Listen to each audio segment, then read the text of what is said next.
Recording in progress. Welcome, everybody, to the Planning, Energy, and Environmental Quality Committee. And today is June 22nd, just past solstice, so I know everybody's has a lot of energy, and especially positive energy, so thanks for joining me today, or joining us. And first we want to go to public comment.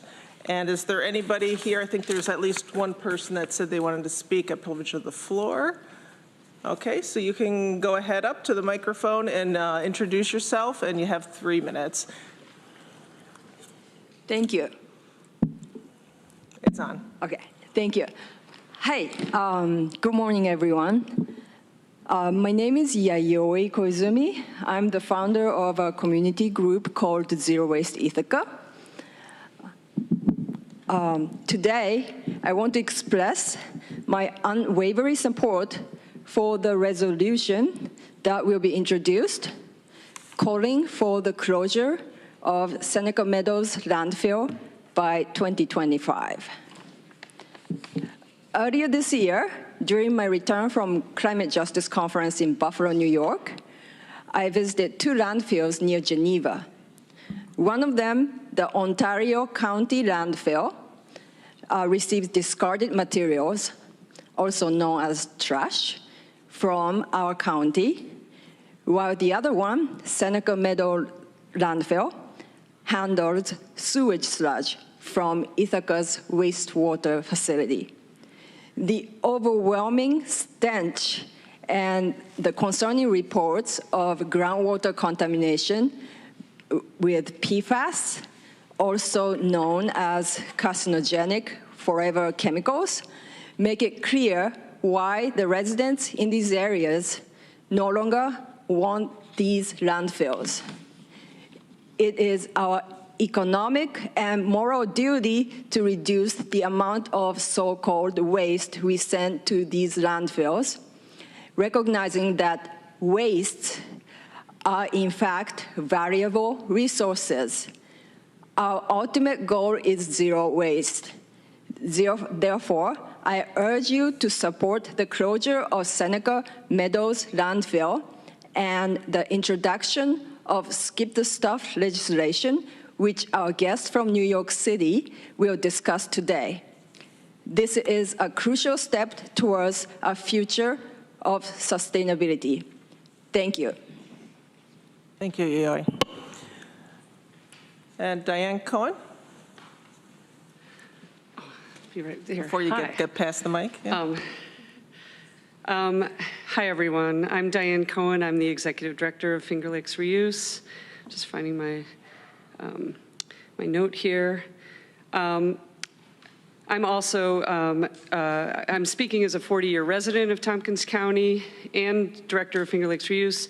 I'm supportive of the passage of the resolution to close Seneca Meadows landfill by 2025 and appreciate the work that's gone into developing the resolution. The effort would effectively reduce unnecessary waste and needs to take place, the effort to reduce unnecessary waste needs to take place on many fronts and needs to be massive, from extended producer responsibility to challenging the waste industry to do better, to taking personal responsibility as consumers, and to supporting local enterprises to provide popular and high-demand reuse and repair services. I recently gave a presentation at the New York State Federation of Solid Waste Associations and pointed out that the 42.2 million tons of material disposed of by New York State in 2018 is the equivalent in weight of 24 million mid-size SUVs, or 77,000 SUVs a day, just to give a visual. We have made an enormous and wealthy industry out of our waste, and now it's time to have a massive rethink of these astoundingly wasteful and costly practices, and redirect that wealth into our local economies and communities. Instead of paying to transport waste away, we generate sales tax, cost savings, and new businesses for community members, and rich educational training grounds for our future workforce. After 22 years in the waste reduction profession in Tompkins County, I've come to the conclusion that we need to wholly rethink how we manage societal waste, corporate waste, institutional waste, construction and demolition waste, student waste, and how we collect and manage materials on the local and regional level. The good news is that Finger Lakes Reuse is demonstrating that there's public will and local demand for reusable materials, and yet these efforts remain grossly insufficient. The draft 10-year New York State Solid Waste Management Plan is open for comment for another week, and we'll be sure to share our comments with you. The plan excitingly lays the groundwork for building a circular economy, recognizing the harm inherent in our current materials management practices, and calls for transformative solutions. But it's the local planning unit, in our case Tompkins County, that has the ultimate authority regarding how our waste is managed. We must challenge how waste is generated, collected and handled, and disrupt the easiest pathways to the dumpster by providing convenient alternatives, and develop the businesses and enterprises as a whole new industry of resourcefulness. The cover story, I brought a prop, of the Ithaca Times this week poses a question about what to do with all the retail vacancies. Let's work together to shift the direct flow to landfills and keep all that value out of costly, including diesel-powered waste trucks, and in our community instead in the form of repair services, upcycling, and affordable retail options. There's wealth in our waste and lots of it. I look forward to working in partnership with Tompkins County and to continue building a pathway to a more just and healthy economy and environment for all of us. Thank you. Thank you, Diane. I have 2 more public comments that we received via email. The first one, it has come to my awareness about this legislation, skip the stuff, and I am sorry I must miss the meeting today with the guest speaker. I am very interested to see this pass for Tompkins County. I support this. I would like my comments to be on the record. Also, I support the resolution to close the Seneca Meadows landfill. The amount of waste must be reduced, and hence lower need for so much landfills. The skip the stuff, if passed, will help tremendously with this. I just wanted to mention we don't have a resolution today regarding the skip the stuff. It's right now it's informational and a discussion about what we might do. The next one is I'm sorry, and that last one was from Cheryl Botts. And this one, Susan Jensen, supports the skip the stuff and the resolution which is going to be introduced in the committee for the closure of Seneca Meadows landfill. Say that it's, say that it's for the peak committee, okay. And sorry that I can't make it. That's Susan Jensen. So thanks for the comments from people here and for sending. You have 3 minutes. All right, thank you. Hi, I'm Judy Ward. I've lived in Tompkins County, the town of Ithaca, since 2011. I'm here to voice my support of the resolution to close Seneca Meadows by 2025. I think we can do better, and we have an opportunity to do better today. I'm also in support of the Skip the Stuff initiative. Thank you. Thank you very much. We have several things here about waste on our agenda today. So next, I'm going to go to changes to the agenda, and I have one that the resolution for opposing the increase of the permitted landfill height and extended life of Seneca Meadows, we're going to push that towards the end of the agenda. Yvonne, the person speaking about that, can't be here till 11:30. And she's going to tune in remotely. So we're going to that's going to be near the end of the agenda, and we'll see when she comes in if that will be. I think we'll do that. Yeah, either before or after recycling and the county's administrators, but we'll see where we are on the agenda by then. And we do have quite a lot sorry, I'll stick with just that. Any other changes to the agenda that anybody wants to suggest? Okay, thank you. And minutes approval, we have minutes from May 15th. Would somebody like to move those? Randy moves, seconded by Veronica. Any edits? Veronica? Yeah, sorry, I'm just seeing this now. On page 5 of the minutes, packet page 7, toward the bottom it says, that Dr. Pillar said in the Food Policy Council part, the community is clearly collaborating for a dedicated farming space. And I haven't gone back and looked, but I think I was talking about grants assistance, not like physical space, but assistance getting money. Okay. Based on my memory and the rest of the paragraph. Can we change that to, I don't know how to phrase it. Or like centralized funding or like grant process assistance? Centralized grant process. Centralized? Yeah. Thank you. Any other changes? Okay. All those in favor, raise your hand. All right, that passes unanimously. Thank you. And thank you for the minutes, Brittany. And for the chair's report, the only thing that I have right now is I just want to say we have a packed agenda. And so I'm going to try and keep us moving along as best we can. So I hope those committee members, when you looked at the large 100-page agenda, that you picked which things maybe you wanted to comment on. And I will make sure for the members and for anybody else watching along, and I think we do have maybe one more agenda in the back, on that back table, if anybody wants to follow along on paper.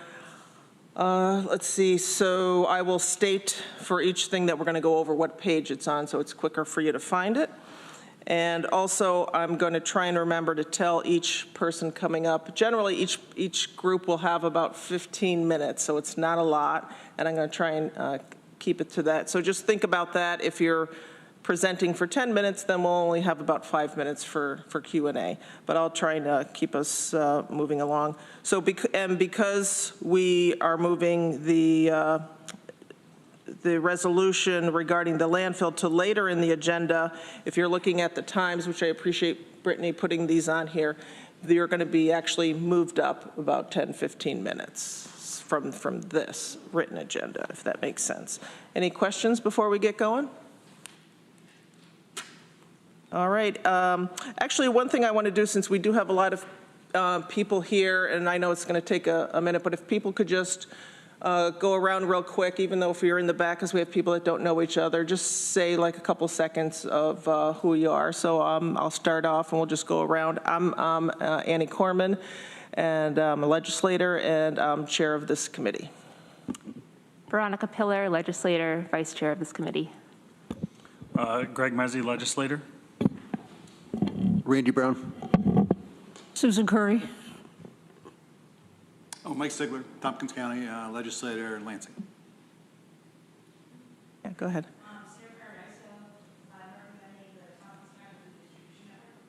Thanks, Sarah. And just for you, it's about, you stay about 4 inches from the mic next. Oh, sorry. That's okay. And we'll go along here, and then we'll go to folks in the back if you want to just shout out who you are. Go ahead, John. John Negley, Tompkins County Soil and Water Conservation District. Lisa Holmes, Tompkins County Administrator. Norma Jane, Deputy County Administrator. You want to start over here? I'm Leo O'Reilly. I'm the interim director for the Department of Recycling and Management. Good morning. I'm Kat Currie. I'm a waste reduction and recycling coordinator with the Department of Recycling and Materials. Hello, I'm Kate Collins. I'm the communications coordinator with the Department of Recycling and Materials Management. Hi, I'm Meg Cole, environmental planner for the Department of Planning and Sustainability. I'm Judy Ward. I'm the Zero Waste Project Coordinator at the Ithaca Farmers Market, where we introduce reusable dishes to reduce our trash. I'm the founder of Zero Waste. Diane Cohen, Finger Lakes Reuse. Thank you, everybody. Oh, who'd we miss? Oh, sorry, Meg. Meg Cole, Interim Director for Cooperative Extension. Good morning. Good morning. I'm just going to add one quick thing to my report. I was in Saratoga visiting some family over the weekend, which was lots of fun. Went to a big farmer's market, and I was appalled by the trash. I was just, I mean, I got one thing to eat, and they gave it to me in a plastic container, you know, at the top, like a to-go container, and they went to hand it to me, and I was like, I put my hands back, and I'm like, that's how you're serving it? I'm eating it here? And anyway, I did not get anything else to eat. I was just appalled, and the stacks of garbage overflowing. I didn't see anything that was, reusable or compostable. But I did bring home my plastic container all the way back to Ithaca to clean it and reuse it. But anyway, just a whole different world when you get outside of Tompkins County. So I'm really proud of the things that we're doing here. Okay, so the first on our agenda is skip the stuff. And is there anybody else that's going to come here? I know we have Rain remotely, but just you here to speak? Okay. And let's see. Oh, Rain is on there. So I'll let you introduce yourself and Rain, and I'll let you guys take it away. And in the package, the presentation is on packet page 10. It's upside down, but I think you can figure it out. Go ahead. Okay.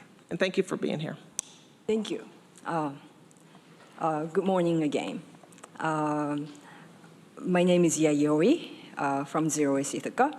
I want to express my sincere gratitude to the Peak Committee for your response to Zero Waste Ithaca's request to bring a guest speaker from New York City.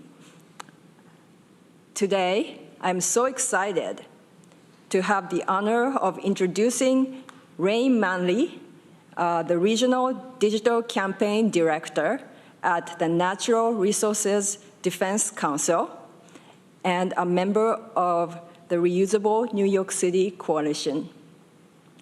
Rain played a crucial role in making Skip the Stuff a reality in New York City in January this year. This new law requires restaurants to provide utensils, napkins, stirrers, condiments, and the other items only upon customers' request. It's a common sense law that benefits both businesses and the environment. Zero Waste Ithaca advocates for the same law in Tompkins County. And we believe Skip the Stuff is a rule that we believe can garner agreement across all political spectrums. We hope that the county legislature will respect the will of the people and unanimously pass this law in the coming months for our county as well. Reducing the amount of discarded materials sent to Ontario County landfill and Seneca Meadows landfills is both an economic and environmental imperative. It will alleviate the suffering of people living nearby due to odors, traffic, and toxic contamination. Skip the Stuff is one way to help us move closer to achieving our zero waste aspirations. Rain, thank you so much for being here today. The floor is yours. Please take it away. Thank you. Thank you so much for that lovely introduction, Yayoi. Can everybody hear me? Yes, Rain, and I'm just going to chime in again. I don't know if you heard me saying before about trying to keep folks on time, to a schedule. So you guys have till about 10:30, so it's not very long for your presentation and Q&A. We'll be speedy. And just to confirm, should I present my screen now, or did I hear you say that the slides are printed? We have them printed. It's up to you if you want to present them. Okay, great. Yeah, I'll present my screen. Can everybody see? Yes. Excellent. Well, thank you so much, Chair Corman, for the invitation, and Yayoi as well. Really excited to chat about Tompkins County's opportunity to ditch the useless utensils. I'll start by just a little background on how I got involved in this fight. Back in 2019, I ordered dinner online at least 100 times. I checked, and that's not that far off of the national averages. It works out to about twice a week. Every order that I placed included some version of these increasingly desperate instructions, just saying, don't send me utensils. I don't need them. Keep the little chopsticks away. I'm sitting at home.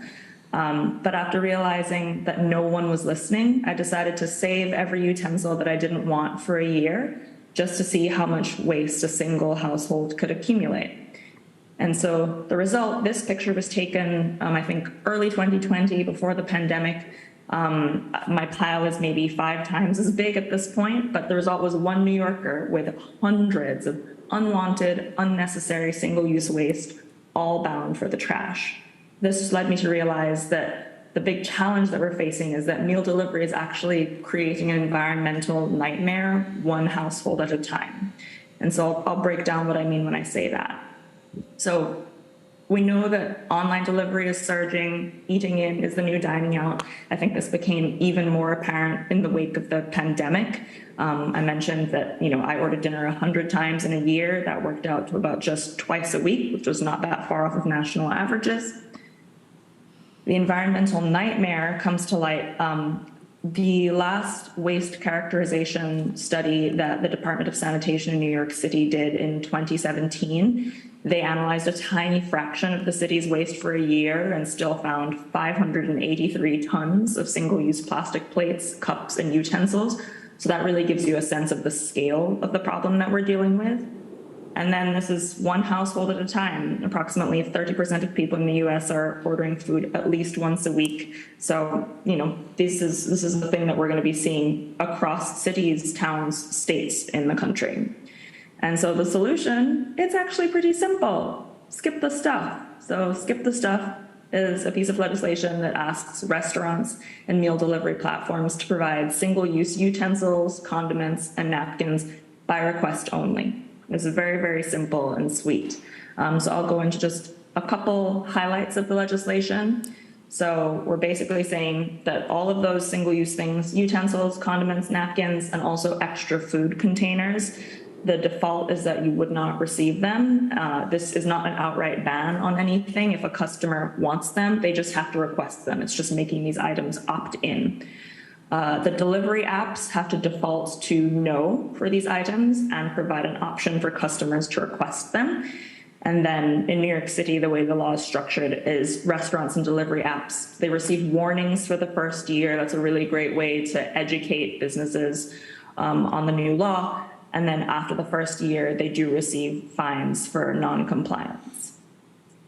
Some of the really big benefits of this legislation, one of the things I like to lead with is that there are some really big savings for restaurants. Los Angeles passed similar legislation a couple of years ago, and when they kind of went back to some of the restaurants after to see, how's this actually going, they noted that some of them were saving between $3,000 and $10,000 a year, and we know that restaurants operate on razor-thin margins. That's big savings. The second thing that we want to highlight is waste reduction. So happy to hear that a big part of the committee meeting today, so many things are focused on waste.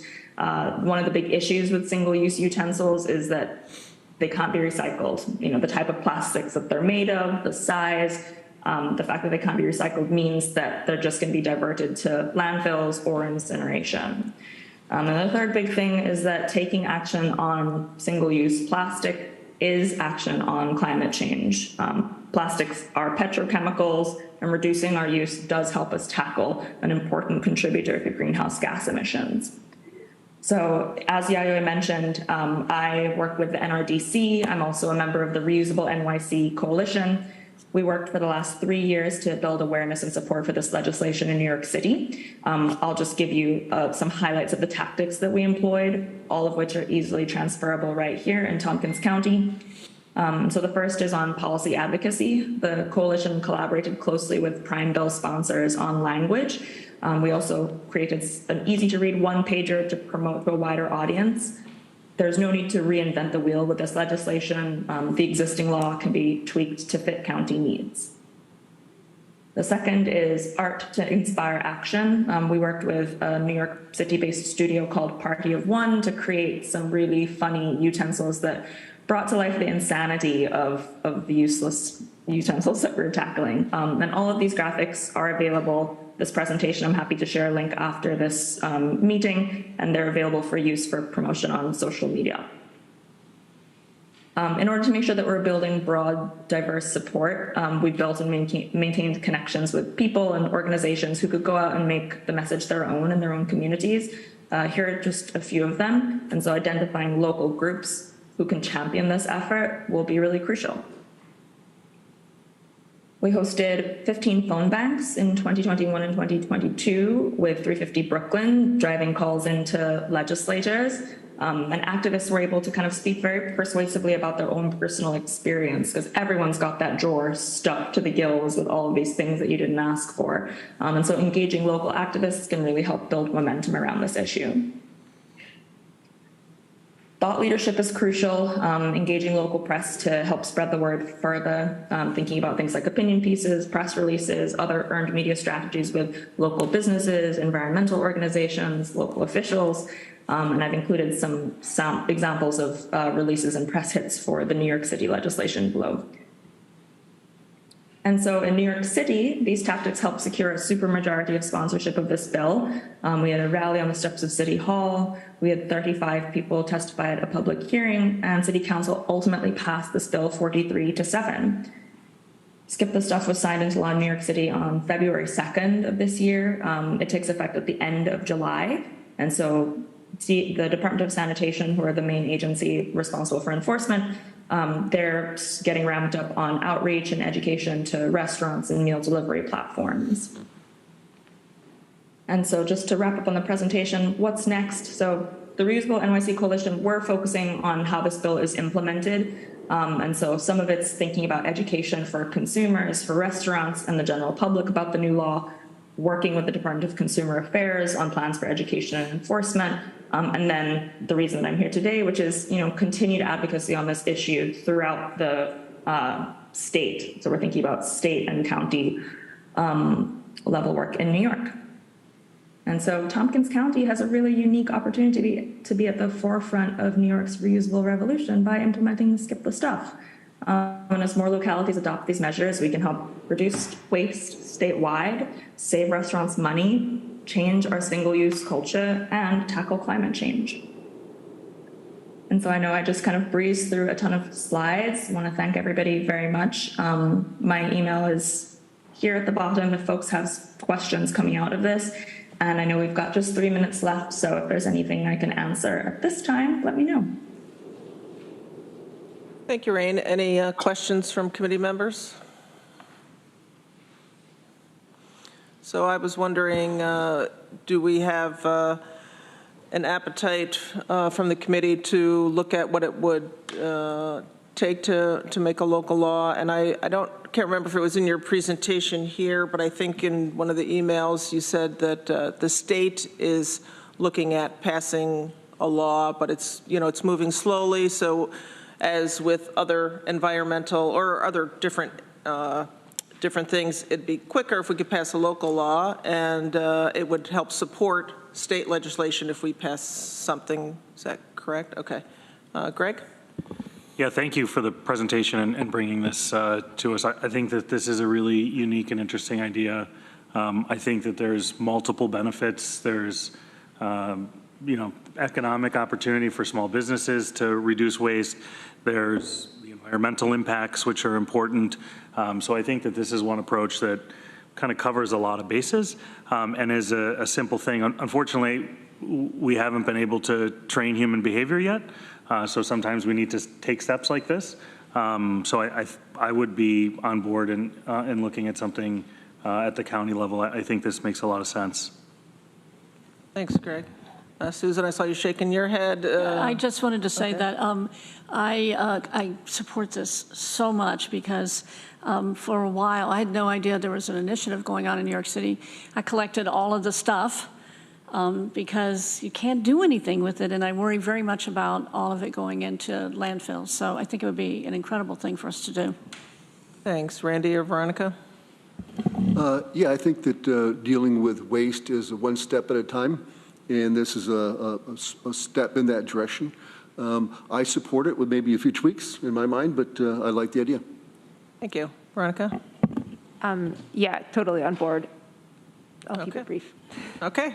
All right. So we'll look at the next steps, behind the scenes and figure out how to advance this. And we will definitely be in touch with support from you folks. One last question I'm thinking, would we be the second? So with New York City, so that's all the boroughs, or would it be, was it certain boroughs that passed? All the boroughs in New York City, Westchester has recently passed one as well. So I think this would maybe be the third. Third, okay. So this is great. All right, so thank you guys very much for this. Thank you so much for having me. And if there's any support that NRDC can provide as you're running through, please let us know. Thank you. We'll definitely be in touch. Okay. Next up, we're moving to soil and water, and we have John Negley here to give us an update, and we're right on time. So, John, you have about 15 minutes total if you need it. And you, that's packet page 26. He gave us a lengthy report, so I appreciate that, John. Thank you. Let me see if I can share my screen here. And get it up. All right. Well, thank you for the time here. John Negley with the Tompkins County Soil and Water District. A few new faces. I've been with the district since 2005.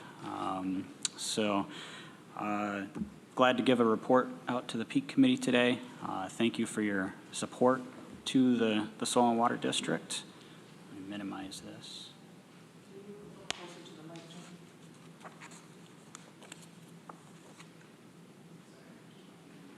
Okay. So I just want to give a little bit of background of who we are. Can you pull the mic a little bit towards you? Yeah, sure. I just want to give a little bit of background of who we are, what we do, some of the finances within the district, and some of the plans going forward, the work plan for 2023 and beyond. So we have a 5-member board of directors here that you can see. 2 from the county legislature, Randy and Veronica, are on our boards here today. And 3 other members, Farm Bureau, New York State Grange, and an at-large member.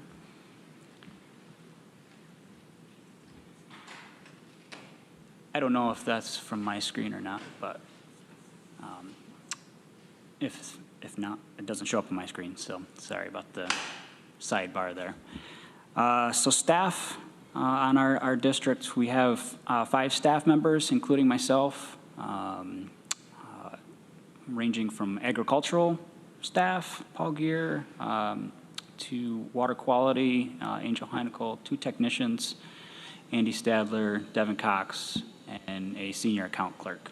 So fairly small staff for what we do across the county, but these are very hardworking staff that you'll see do a lot of good work in BMP implementation across the county. So just a little bit of financial accounting here. So some of the income and expense that we get from the Soil and Water District locally, mostly through contracts with Stormwater Coalition through municipalities, about $6,000 for stormwater implementation with the Stormwater Coalition of Tompkins County. The county appropriation, thank you for that, the $336,000. We also get state aid through our state law, which is about $265,000.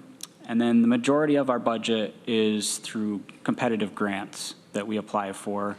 And that's how we get most of our money out onto the landscape, into local municipalities' hands, into private landowners' hands, putting conservation on the ground. So you can kind of see the expenses there are operational expenses, go mostly towards the county and state income, and then the grants are, a lot of it is income in, expense out to the project. So just some numbers here. Technical assistance, you saw the staff there. A lot of what they do is the technical assistance. So they'll get a phone call from a landowner or a farmer, and they'll be running out trying to assist that landowner with water quality issues, soil restoration, stream bank stabilization. We had 54 of those technical assistance requests last year. I mentioned the stormwater municipalities that we assist. We have 11 of those that we work through their stormwater laws with them. 84 contractors that we trained last year through the erosion and sediment control trainings. We also do permit assistance, work very closely with highway road crews, both at the county level and the town level, helping them assess their ditch management, culverts, bridges, stream bank stabilization near roads. And then on the agricultural side, a lot of agricultural assessment that we do for tax abatement with the county assessment office. So we'll do the soil group worksheet for the farms, and then they will get a reduction on their tax bill. And then the AEM program, our Ag Environmental Management Program, that is kind of the umbrella program that we use for all of our agricultural work within the district. So 12 tier 1s there, those are new farms that we entered into the program in 2022. So it's always good to see new faces coming into that program. And then, so that was technical assistance. Implementation, there's a lot of things that you'll see here of what we get out on the landscape. And a lot of that is through cover cropping. We're talking about waste here today, waste storage structures, manure, milk house waste that a farm may produce. They're able to collect that, store it through the wintertime when it could possibly run off if it was field applied, and then recycle that back into nutrients for their crops. So we're estimating about 288,000 pounds of nutrients that we're saving from entering roadways by having that storage on the farm. A lot of stream bank stabilization, riparian buffer work, planting trees along stream banks, stabilizing stream banks. A lot of homeowners will call us with concerns about stream bank erosion on their properties. We're able to assist them with some of that, either technical assistance or funding and providing a design or money to implement a practice. Also, we mentioned culvert crossings, hydrilla, a fairly big hydrilla infestation that we're still battling, and then our AEM conservation projects, you'll see a little bit about that too. So just a brief overview of cover crops. We had about 2,996 acres of cover crops in 2022 that we implemented. We're projecting at least that, if not more, going into 2023. So this is basically a farm being able to plant vegetation in the fall that will overwinter, hold that soil in place, lock it down so that it's not running off the landscape and entering our waterways. John, I'm just going to interrupt you for quick. So you have a couple more minutes to be able to leave some time for Q&A. Do you want to just skip a couple highlights? Okay. Yep.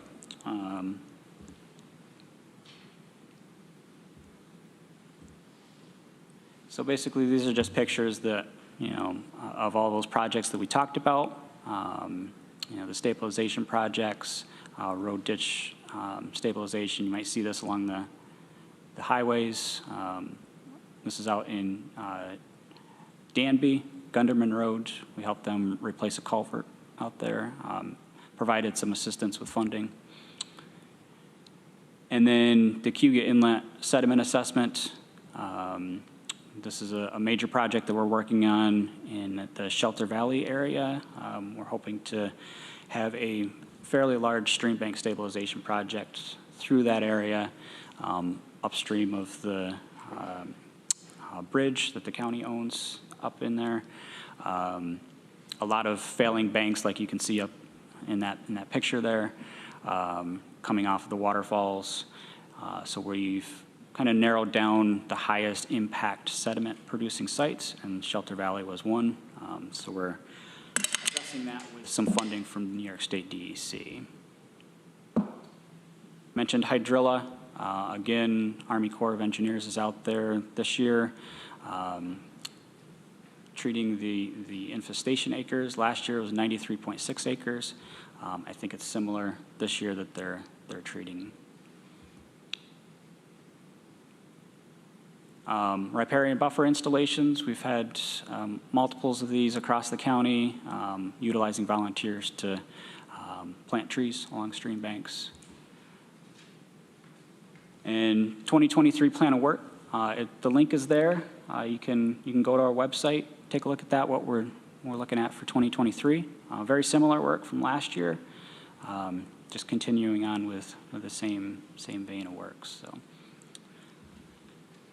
that's it for me for my presentation. I know I went through that really quickly of everything that we do with the district, but if you have questions, fire away. Thank you, John, and sorry we didn't have time to go in more depth. So I'll open it up to any questions or comments from legislators. Randy? Yeah, there was training recently on methane gas that's being produced primarily from storage of manure, and how the number, talk about maybe how the number of cows that are producing milk have gone down, but the volume's up, and what results are happening with that. Yeah, so through our climate resilient farming program, we have a funding track for cover and flare systems at this point for methane reduction on farms.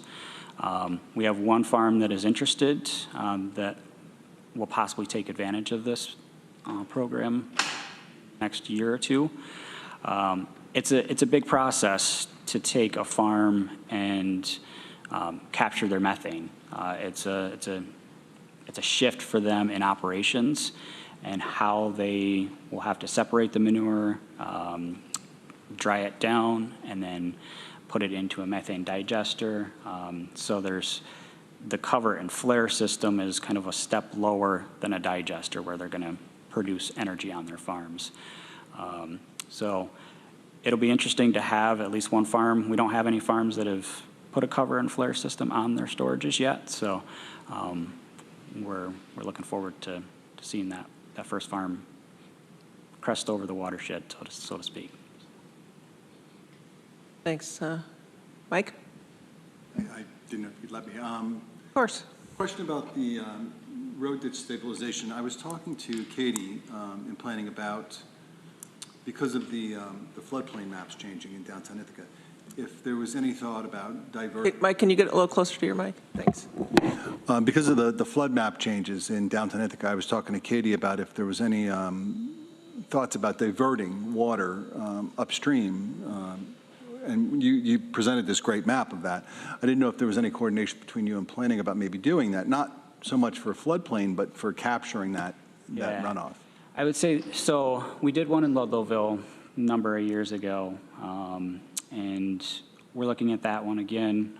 It's, Town of Lansing's kind of taken that over, I think, with the maintenance. So there is some considerations to think about as you put those in, the size of the structure, where you're going to put it, the easement from that private property owner, or if it's a public property area. So there are areas, and we've had conversations with planning, but I think we can expand those out. There's steps to it that I think will narrow down how many can actually be implemented. But I talked to a guy from Ducks Unlimited, and they're real interested in building more wetlands. So that just, I was like, wow, I didn't realize there was that much national interest in that. So, yep, okay, sure. Thanks. Thanks. Any other questions or comments? Randy? I'd just like to add one thing of the value of what Soil and Water is doing in Enfield. They have a culvert project there that is going to be very expensive on Bostrick Road. And they don't have any technical ability to really assess it.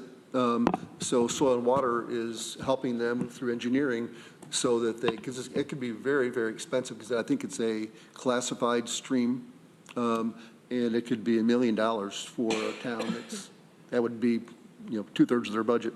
So so I appreciate you helping with that. So. Trying to narrow that down, trying to work it down, but it can be. There's wetlands involved there too, so. Thank you. I know looking at different parts of the country and the world, we are lucky to have, somewhat fortunate to have water here. And but managing it, keeping the, being careful to not erode certain areas, especially I know that often happens, it's often adjacent to farmland, so people are losing farmland sometimes because of erosion. And also that sediment into the water, and then, water quality issues and the natural habitat, how that affects it. So thank you for all the things you do for your department, John. Thank you. Thank you for the Okay, support. anything else for John? Thank you for coming and giving us a little update today. Thank you. All right, right on track. Next, we're going to Cooperative Extension for an update, and we have Interim Director Meg Cole. Thanks for joining us today, and about 4 inches if you want to pull that mic to you. And I know you have a little presentation. Hello. I do. Let's see if we got it. And that's packet page 71.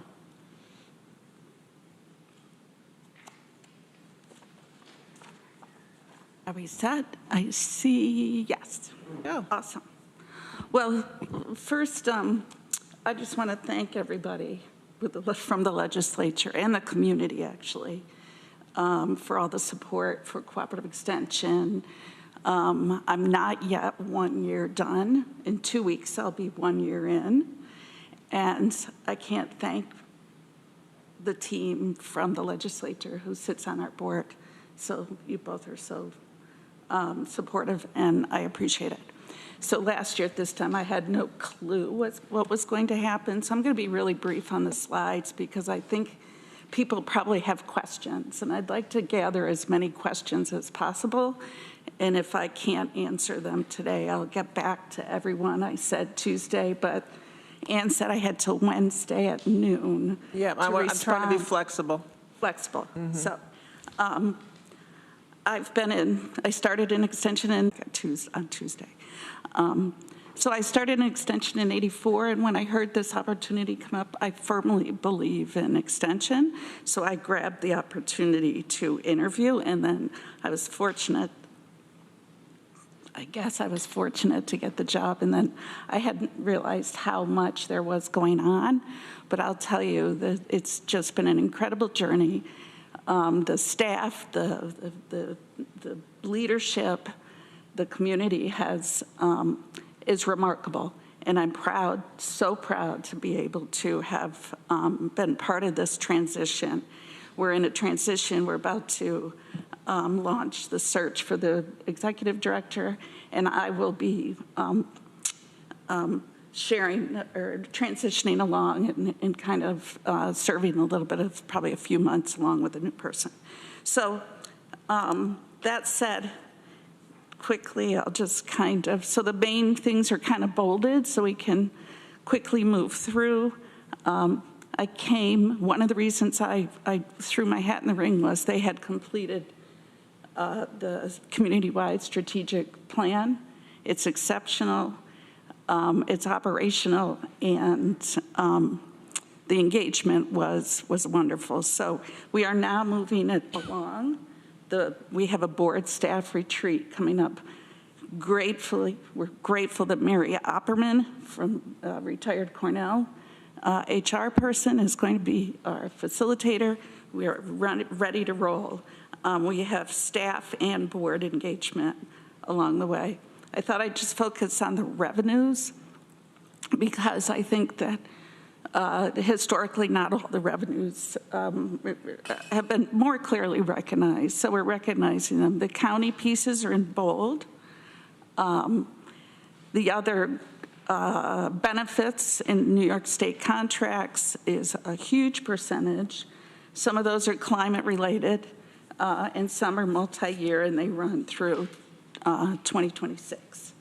So we're really excited about some of that climate work. The benefits, I'll just quickly, Cornell's contribution to our staff benefit is $2.4 million. So that's a beautiful partnership. And I can go into more detail with answering questions. I think what we're really trying to do is better communicate what we do and who our partners are. So we're just like across the board. Youth, ag, hort, composting, some really cool new ag initiatives. We do have our 4-H youth program annual report. Well, we have our annual report right here, everybody. It's here. I have a couple copies, but I think our communications person brought it to the last legislature meeting and handed them all out. But I have 3 or 4 copies here. But the youth programs are what really kept me into this job again, like coming back to Extension. One of the things that's super exciting is we have a new accounting package, accounting online tool where everyone in the state in Extension is working together. I have to, and I don't know if I enjoy it, but I kind of do, approve every single expense to the penny that goes out the door. So my first Saturday, which no one's supposed to work on the weekends, but my first Saturday I sat approving the youth program, Rural Youth Services, and I had like this little tear because of the hard work that the staff have been doing and supported by this community and this body to support the youth in our rural populations, our urban populations, everywhere. I could see exactly how much, how many arts and crafts they were doing, that they were eating, they were learning to cook. And I saw every single expense. So that's just I was overwhelmed with gratitude to be able to help this, give it some time to help this program extension along. So anyways, there's some numbers there. This is some of the really cool new stuff, and I know that Graham came and presented in March on the payment for ecosystem services. This has now been just awarded. It's probably, maybe, yeah, it is public. Community, the Tompkins, George Ferrari. Oh my goodness, I'm having a blank moment. Just awarded some funds for some grant funds for this as well. So this is really exciting work. So I really would prefer to have questions for the last bit of time. If that was really a blow through, but I even only had a few slides. So any questions at all? Some of the things I guess I hit on really the gratitude for the capacity building OTR. We are so, it's helped us launch into a new space to really provide the administrative capacity, especially in the finance system. So we're in really good shape, and thank you very much. Any questions? Thanks, Meg. Any questions for Meg? Randy. I have a comment first. I just want to thank Meg for taking this role on. Most people are aware that it was quite a transition for CCE, and their financial model was unknown, really. I mean, as far as where money was going and how it was being spent and how it was being allocated, and primarily because the software system they were using was antiquated. I think the county can understand that, right? But if you could talk a little bit about Acumatica, the new system, and what that's doing for you, I'd appreciate it. So I've been in nonprofit work with various accounting systems for 40 years. And this is the best one I've ever seen, actually. I mean, we all have kind of fun in it. So down to well, of course, they all go down to the penny, but the ability to quickly pull together reports, in a report, dive deep down into every single transaction, and then every single receipt that's attached to the transaction. I mean, it's just like a full, and I think, transportation is getting these full reports. We can pull together detailed reports in minutes. The other thing we can do is really quickly assess, how we're tracking on each budget, what's going on, where we are, if we need to resubmit an invoice or something like that. The other thing is we get to work with, so there's this climate grants across the state. We're one of the hubs. So we get to work with the other hubs. We're all using the exact same software, so we can at least coordinate our invoicing and things like that. But the report building is remarkable. The thing that is happening is that the staff are coming on board. Everyone has varied levels of engagement with the tool, and some of the capacity building structure is now starting because we've only been in it since August, since I came here. And I do love transitioning softwares. And, the thing is we embrace chaos with this. So it's like, it all had to happen. And I love working with the new budget system. I was in there real quickly trying to do some things. And it's a hard transition, but if we just embrace it, we'll be successful. And so I don't know if that was enough detail, but in 2 minutes I pulled up my, all these multi-year budgets and things like that. It's very nice. Yeah, what I was most impressed with is you looked at a line item in your finances and you had a question, but you could actually, in this system, click on it and drill down to the actual invoices that made up that number. And you could see when they were approved and who approved them, and really a good system. I was impressed with it. So. Could I just add that the approval process is really quite detailed, and I don't like to reject what another staff person had approved in advance because they're the first approval, but there's something that didn't maybe make sense, or you need a little more clarification, because everything that I look at when I'm approving is audit. How does it look on the audit? Can you trail it all? And it's like the audit is the end game. So I'd like to add one last thing. Cornell Cooperative Extension Administration, which is up at Cornell here, they do through an accreditation process, which C.C. Tompkins had struggled with for many years. I think you maybe have just completed that, which is a feather in your cap, and all the people that worked on it, really important for the long-term stability of the system. But most importantly, I just want to share how I've watched the morale change very, very much in the short time I've been involved. So thank you. And I'll just add too, on top of what Randy was saying, in the past years that I've been here at the legislature, just over 5 years, and knowing quite a few people before that work at Cooperative Extension and working with their different programs, as Randy said, to see the morale change and as far is really great, because we were hearing, or at least I was hearing, some of the stories behind the scenes, and so really glad to have your interim leadership. And as far as legislators, some of the questions we had involved finances, and so really glad to see that is, you're so focused on that, and that, at least to me, gives me a lot more reassurance, because we have a partnership with CCE with all the great programs you do. So one question I have is, I guess would kind of be for Norma or Lisa. So you guys are working together. I know we're trying to get our OTRs like ahead of time. Do we need to discuss any of that at this point, or you guys are in communications? So, right? Yes, we're CCE as a supported agency was included in the budget launch and instructions for new users. So like our departments and other agencies, they're in the system now and entering their budget information. Okay, great.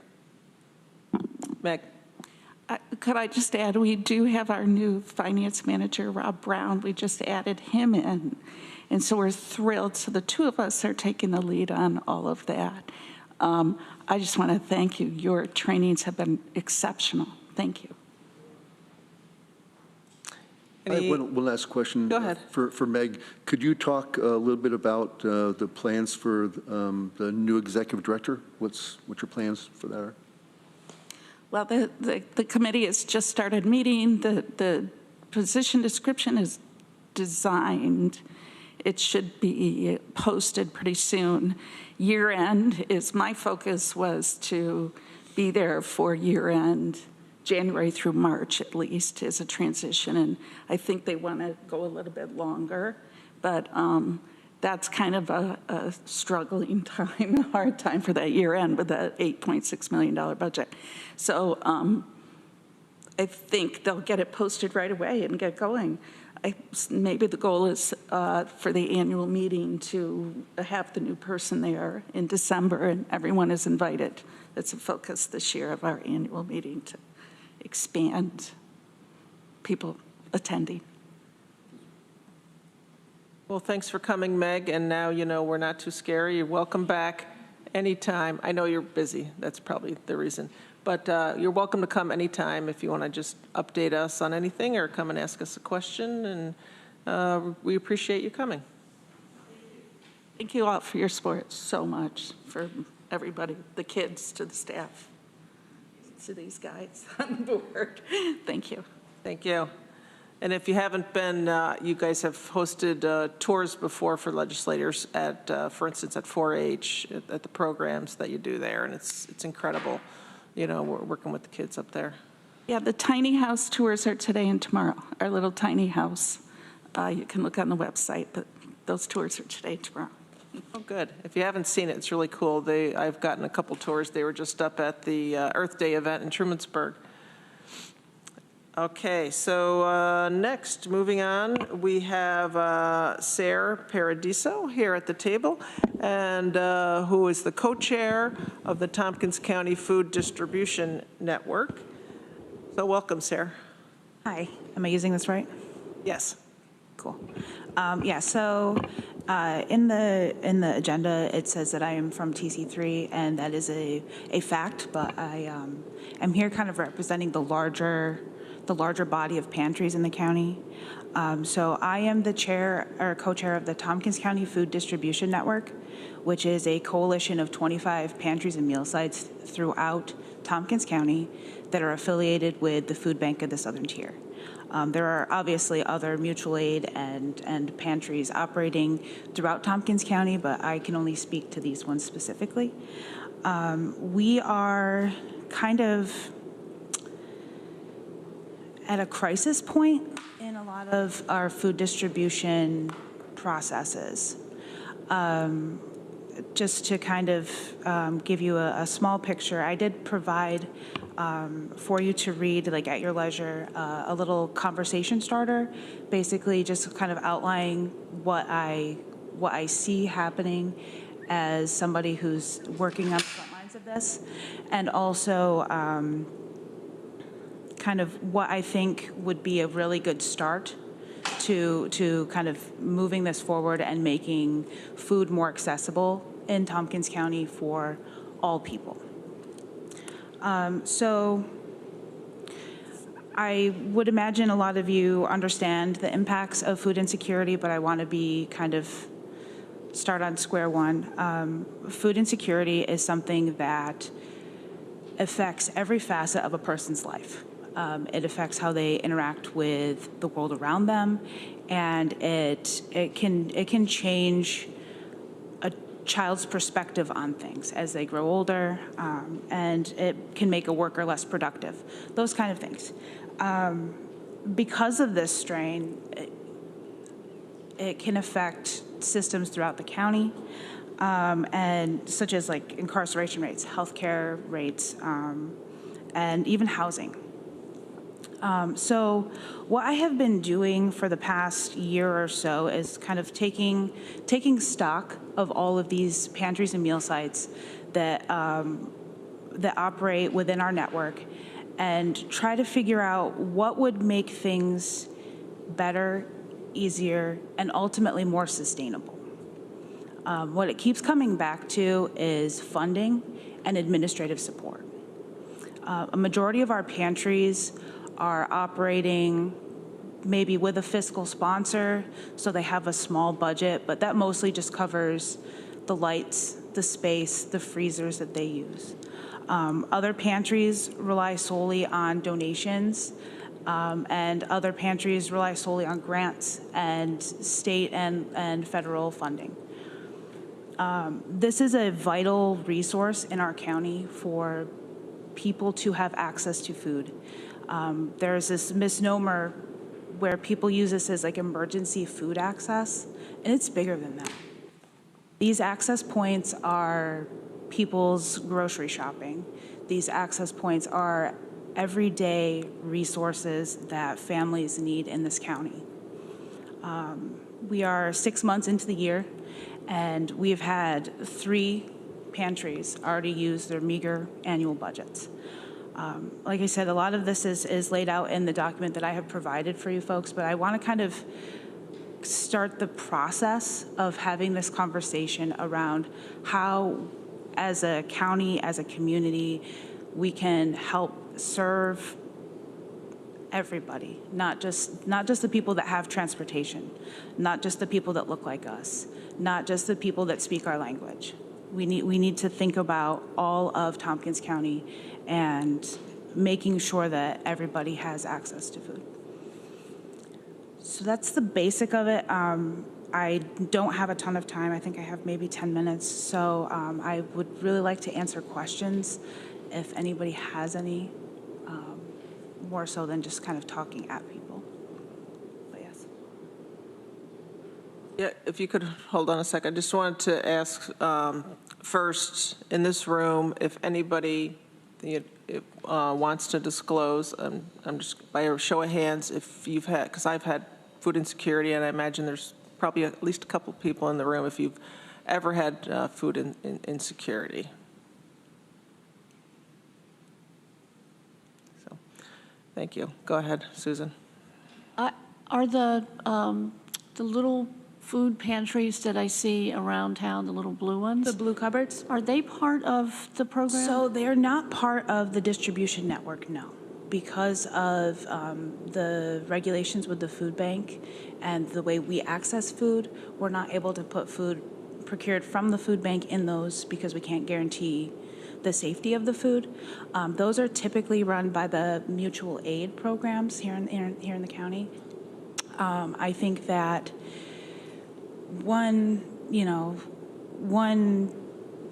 process shift that needs to happen is figuring out all of these different entities that are doing all of these different wonderful things and kind of putting them together and making sure we're coordinating efforts and not duplicating services.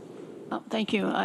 Because there's one in my neighborhood, and I check on it, and it's as soon as it's filled, the next day it's empty. Yeah. So I understand what you're saying, but I wasn't sure who coordinated them and how that was managed. Thank you. Thanks. Other comments, questions? Randy? Yes, thank you for the spreadsheet of all the locations that are helping with this. Are all these people manning these pantries volunteers? For the most part. I am fortunate enough to be paid for the pantry that I run. I work at TC3, and I work in health and wellness, and then as duties as assigned, I run the pantry. There's maybe 2 other paid people that are able to do this as their full-time job, but the majority of people are volunteer, and or if they're doing it while they're being paid, it's an offshoot of their job. What are your options now for those food distribution locations that are out of money? What do they do? We're scrambling. There's been a little bit of relief from reserves that the food bank of the Southern Tier has, where they were able to kind of move funds around to help support those pantries. But ultimately, when those are gone, I don't know what we're going to do. myself and Captain Stacy with the Salvation Army, we're the co-chairs of the distribution network, and we're looking into figuring out how to fund these locations. And ultimately, even if we can find a couple $1,000s for each pantry, it's still grossly insufficient because it's not sustainable. And like food costs has gone up 11.4% nationally, and it's only going to go higher.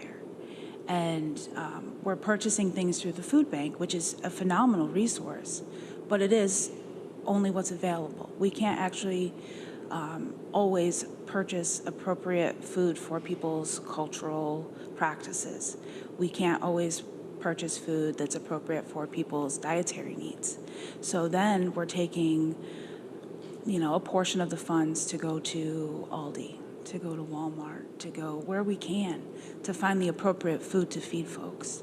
And this is a little bit bigger than food too, but I do want to kind of keep the focus on food. We have pantries that are hubs, right? A majority of our our partners are resource centers. So you can go to the pantry, you can get food to feed your family, you can learn about how to access SNAP, you can learn about this program that will run after school so your kids have something to do. You can learn about things that are going on in the community. And what we're finding is that people need food, people need tampons, people need soap, people need basic necessities, and this food is a good place to start. And I think you have to piecemeal things in order to be able to program them successfully. But the food bank, for all the good that it does, it just isn't enough for us to have that be our only way to access food. I'm glad you raised your hand, Lisa, because I was just thinking, I keep saying committee members if you have questions, but I was just going to say if there's any staff, that have questions, chime in. Lisa? Thank you for your presentation and update as to what's going on. This is a question and also kind of an informational thing. So the food pantry network is partially supported also through the Human Services Coalition. Yep. And funds that come through the legislature and as well as the city. And so I wanted to make committee members aware of that. That the Human Services Coalition, through their process, would report to Health and Human Services. I understand the food network also has a sustainability component that would come through PEAK and so forth. So I'm also wondering if through that process you've made the increased needs known, and through that funding process, which would make its way to the legislature. Yes, I have. Captain Stacy and I went and spoke with the committee to kind of defend our ask. We've asked for a considerable increase in funding, but there again, we're dividing it amongst 25 pantries. So to have to apply every year to have this funding for a resource that our community relies on is very difficult. So we have to apply for it, cross our fingers, fight for it sometimes, and we're all doing this as a volunteer basis to the network, right? So my network responsibilities are not covered in my job. My network responsibilities I do outside of running the Panther Pantry at TC3. So we're a volunteer-run coalition of volunteers, mostly volunteers, trying to ask every year for funding to sustain ourselves in order to feed the community in a way that is respectful and gives them the dignity that they deserve. I appreciate the funding, and I don't mean to sound snarky or anything of that nature, but I do think that if this resource is going to be used in the capacity that it is, right? We have a pantry that is very small and had a client population explode 10,000 people over the course of a year. They went from 65,000 to an untenable 75,000 people accessing their food. And we're doing this based off of grants and applications for funding, and we don't have a solid budget, and we don't know where our money's coming from next year. And it's very scary to hand somebody their food and then wonder how we're going to do this 6 months down the road. So that's why I wanted to come in today and have this very, very base level conversation. I do think that there's a lot of work that can be done. I've been working with Katie Hollis and Baz Perry on some really interesting grant ideas to try and figure out a way to kind of infrastructuralize these things and make it part of the culture of Tompkins County. I think that if we want to be a county of people who care about people just for the sake of being people, right? It's very important to understand that we have a resource that is underfunded and it's very heavily relied on. Thank you for bringing this to our attention. Greg? I appreciate you doing this and your volunteer work. I know that this is important, critical work that a lot of people in our community depend on.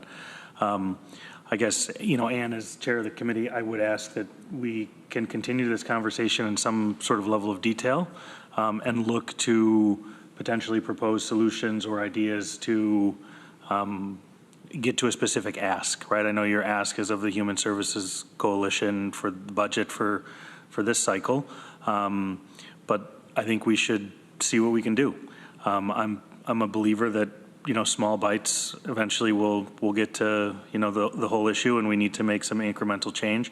So if there's something we can do or come out of this committee or the legislature, I think we should look to that because these are our community members, they are our taxpayers, they are our friends and neighbors and all of that other sort of stuff, and everybody needs help at one point or another in their life. So food is a basic need, and hopefully we can grow from there.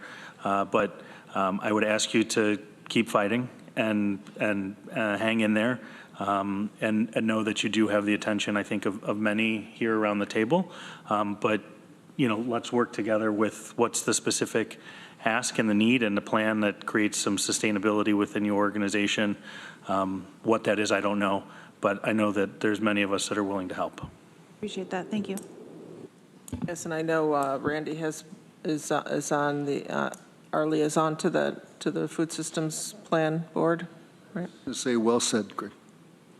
Yep, and I've been meeting with Katie and Graham too, so we're trying to figure out to boil that down to any ask that's not financial, because financial has to go through a certain way. Lisa? I would also just suggest a connection with the Health and Human Service Committee of the legislature on this too, because there are a couple of different ways that the food system touches the ledge. Thank you. And just one last thought as I was reading through this and thinking about, I'm sorry, Veronica, I'll let you, sorry. About, funding on different levels, because if you ask, I think one thing was about you're asking people who are food insecure often to support other people who are maybe more food insecure. And so I think the wider catchment area that we could do, whether it's the state or federal level. And you look at other counties who are around us, even that are much poorer than even Tompkins County. So we want to set up, I think, a system that is sustainable and fair.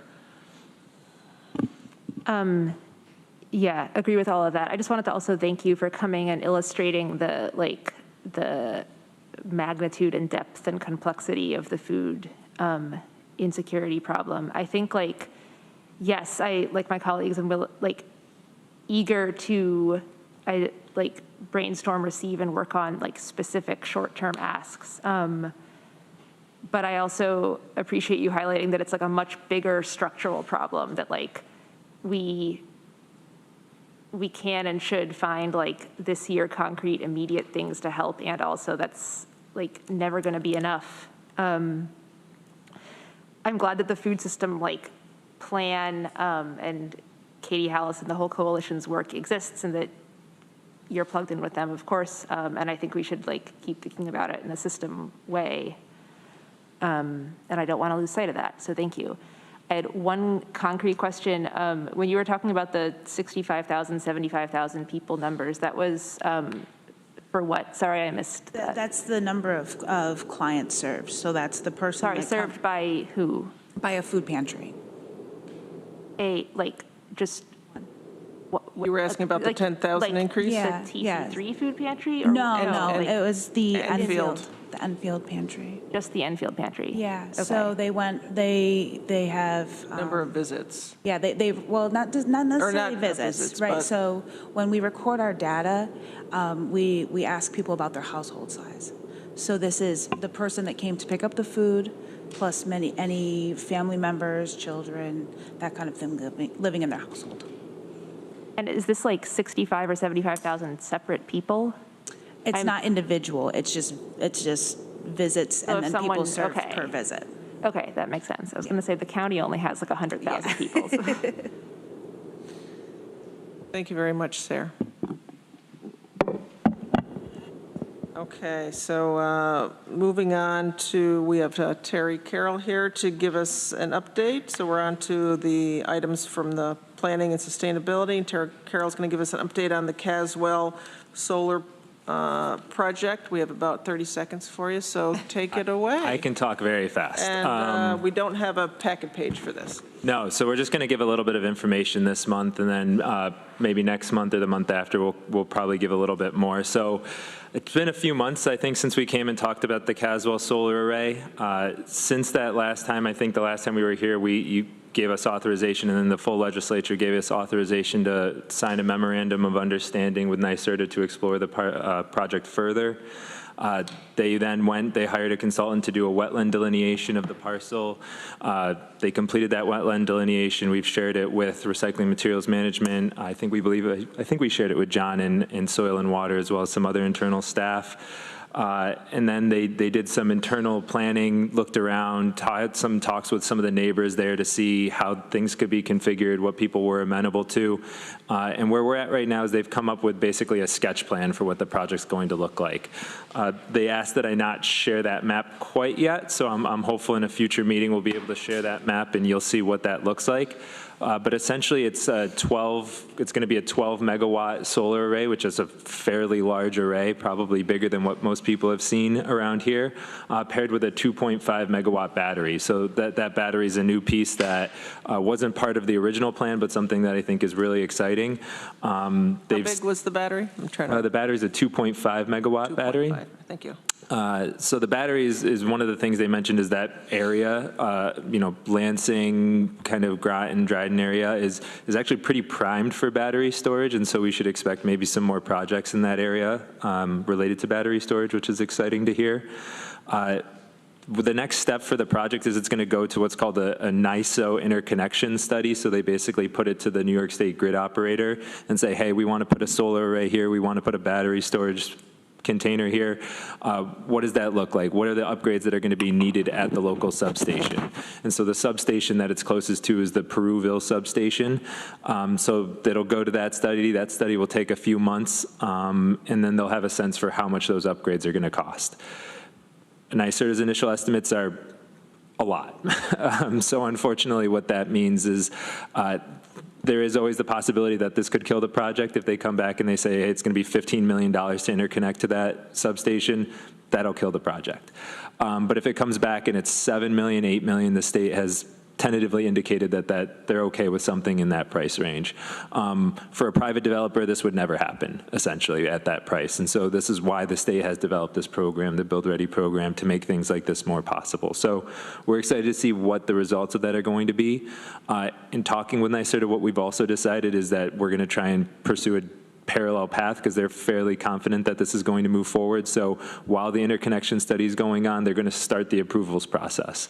And so that approval process will be going through the town of Dryden's approval process for solar, which I think requires a special use permit. And then there might be some approvals process that has to happen with the town of Groton, since that substation is in the town of Groton. It depends a little bit on what NYSEG's easement there looks like and what the conditions they have there. So we're going to figure this all out. Next Monday, we're going to be having a meeting with a bunch of people. I think there's something like 15 or 20 people invited. So, and it's in the Scott Heyman room. So wish us well, and that it won't be too hot that day. And so we've invited Greg and Lee because the projects are in their respective districts, so I'm sure they'll be able to provide a little bit more information afterwards. But the plan is from, after we know a little bit more, to come back to the committee and possibly the legislature to provide some more of that info. There are going to be a series of approvals that have to happen before this project happens. So obviously I mentioned the town of Dryden and the town of Groton. New York State's going to be handling the seeker process. DEC is going to have to approve anything. They're going to be looking at the landfill to make sure that the structural integrity is kept as structurally integral as it needs to be for a landfill. And then finally, if we do end up moving forward, this project is viable, there will have to be a lease agreement. So the county will have to sign off on a lease agreement with an eventual developer. And so the project eventually will come to approval by the legislature at the very end. So many more opportunities to weigh in on this. The last thing I'll mention is a little bit separate from Caswell, but we're also talking with the same team, the Build Ready team at NYSERDA, about a project at the airport. And they said that project would maybe be a little bit of solar, but they're looking more especially at that battery energy storage. And so we're hoping to have a meeting with the FAA to discuss what is possible, what they're amenable to there as well. So yeah, a lot of information in just a little bit of time, but like I said, we'll be back in the next couple of months. Thanks, Terry. Anything pressing? Okay, great. Thank you very much. All righty, and now we have several resolutions regarding the Natural Infrastructure Program. So we'll try and get through these fairly quickly if we can. So who wants to take this? Yeah, so I will. Good to see everybody. So the memo there outlines all four of them together. I'm just going to walk you through a quick presentation that gives you the very high level. I gave you lots of detail in there in different forms, so this is the highest level just so you can see that. So we're talking 4 projects here from the Finger Lakes Land Trust. Max is here from the Finger Lakes Land Trust as well to answer questions specific to those projects, things that I might not be able to answer. So that first one that you'll see there is the Cornelius addition to the Etna Nature Preserve. That's in the town of Dryden, protecting 11.4 acres. It's located in the Fall Creek Natural Feature Focus Area. So these things are walking through some of the guidelines, things that make it the project eligible. And so for permanent protection, they'll be adding that to the Etna Nature Preserve, and they're requesting $3,600. For the next one, the Robinson Estate, to create a wetland conservation area. That is in the town of Newfield, looking to protect 43 acres. It's partially located in the Gorges Natural Feature Focus Area, and the permanent protection is looking to transfer to the Wetland Trust with a restrictive covenant in the deed, and requesting $27,666. The third there is the Thompson addition to the Cayuga Cliffs Preserve. That is in the town of Lansing, protecting 23 acres. The project is partially located in the Lakeshore Natural Features Focus Area. And to permanently protect that one, they'll be adding it to the Cayuga Cliffs Preserve and requesting $31,168. And the final one there is the White addition to the Lindsay Parsons Biodiversity Preserve. That is in the town of Danby, looking to protect 8.5 acres. that is located in the Forest Lands Natural Features Focus Area, and the permanent protection would be adding it to the Lindsay Parsons Biodiversity Preserve, requesting $8,000. And so you can see in the memo there that the PAB met and requested to send these along to the legislature to consider. And the one note in the memo there that I just want to bring to folks' attention is that the PAB also asked regarding the Thompson addition to the Cayuga Cliffs Preserve. While they agreed that it did meet the program guidelines, they asked the committee to consider for projects like these how they should proceed, as it doesn't completely align with the program purpose of this Natural Infrastructure Capital Grant Program as it stands completely. So as you can see here, the program purpose looks at mitigating potential for downstream impact, flooding and sedimentation, or establishing important migratory corridors. And so while this isn't directly tied to that, it does meet the guidelines, as under 5C there you'll see an area of high scenic, recreational, or trail value. So just something for the committee to consider there. So if I could just ask Abigail, so it doesn't, you were saying that it doesn't meet the eligibility, but it does, is it maybe just not what we're used to seeing come through? Yeah, but so it does meet it, but it meets the eligibility, the guidelines there. It just differs slightly from the program purpose. And so I guess it's a question for the committee if you'd like to see things that don't completely align with the program purpose on a case-by-case basis, or if you're interested in us considering updating those guidelines. Well, one of the factors for me is too, and I think it's in, well, it is in here. So if you could just talk about if we say funded, I don't know if you have these numbers right off the top of your head, before all of these projects, and then after, how much money that leaves in the fund? Yeah, so our current balance is $891,183.06. This total request, if all 4 projects are granted, would be $70,434, leaving a balance of $820,749.06. And on average per year, we typically, you don't know what that number is. My guess would be 100 or 200,000 that we have come through a year. It depends on the year and the project size, but typically around something around there. Okay. Randy?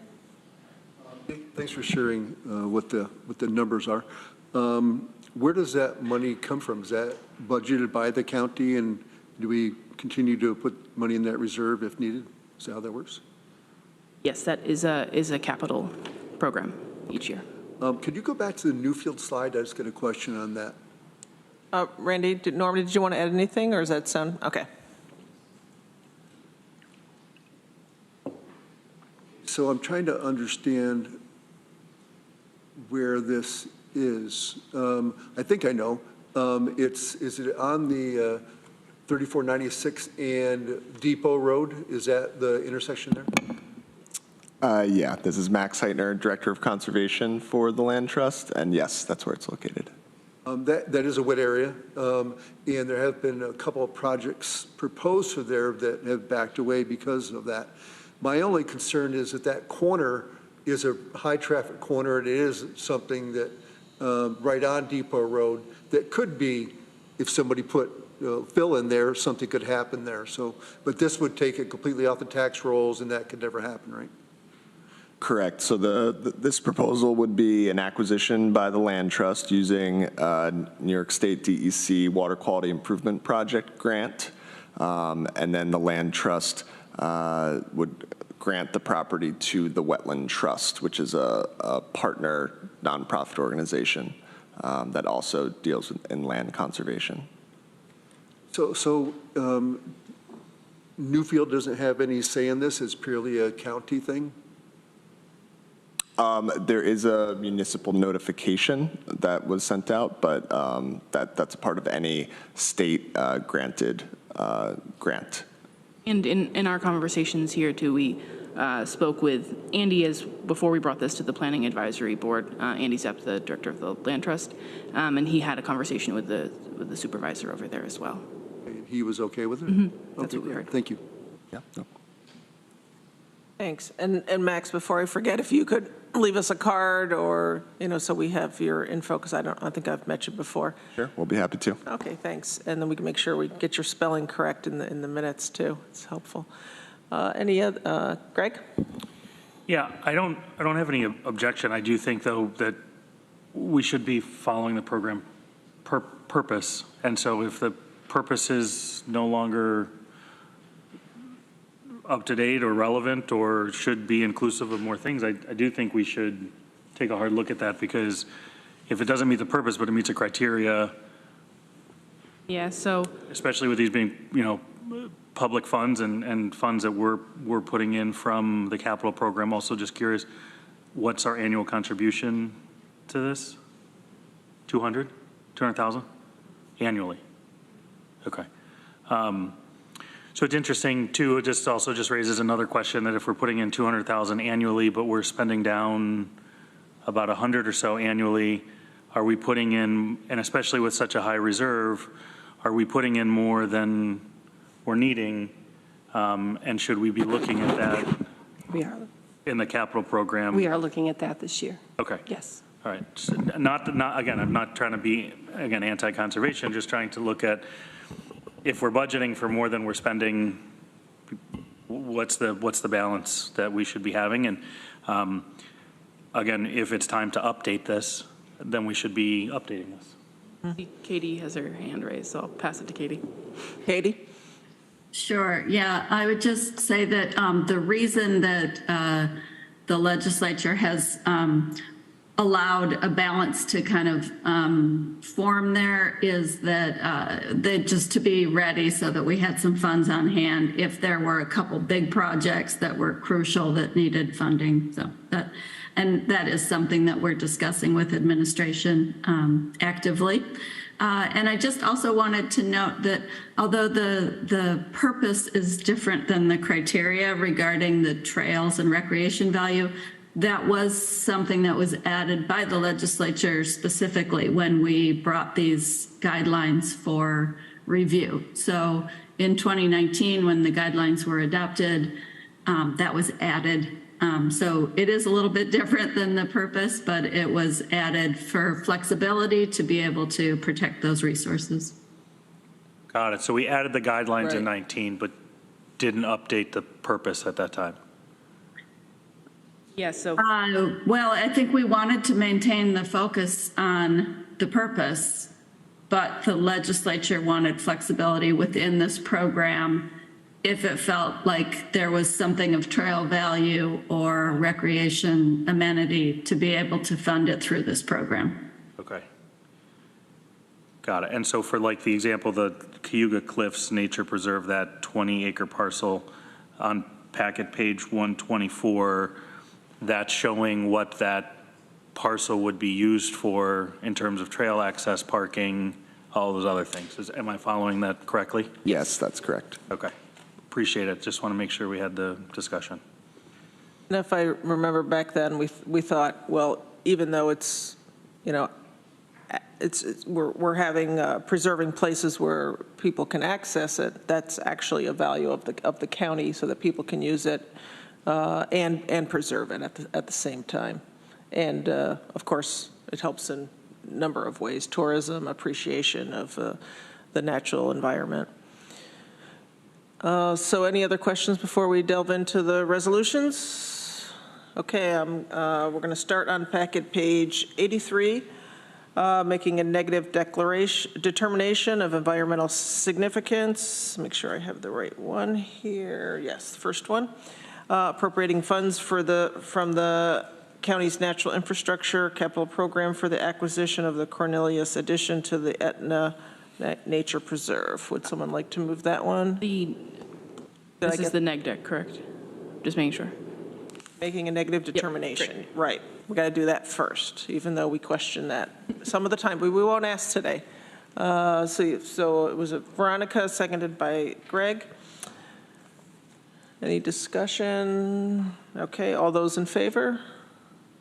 That passes unanimously. Next one is packet page 94, appropriating funds for the Tompkins County Natural Infrastructure Capital Program for the acquisition of the Cornelius addition to the Etna Nature Preserve. Moved by Greg, seconded by Veronica. Any discussion? All those in favor? That passes unanimously. Okay, the next one is on packet page 99. Making a negative determination of environmental significance in relation to another resolution, appropriating funds for the Tompkins County Natural Infrastructure Capital Program for the acquisition of the Robinson Estate to create a wetland. Would someone like to move that? Moved by Veronica, seconded by Susan. Any discussion? Yeah, I'm not against this. I guess this is a process where somebody's buying land, right? So the money's being committed, you buy land, you do what you want with it. In this case, it's going to become a wetland, right?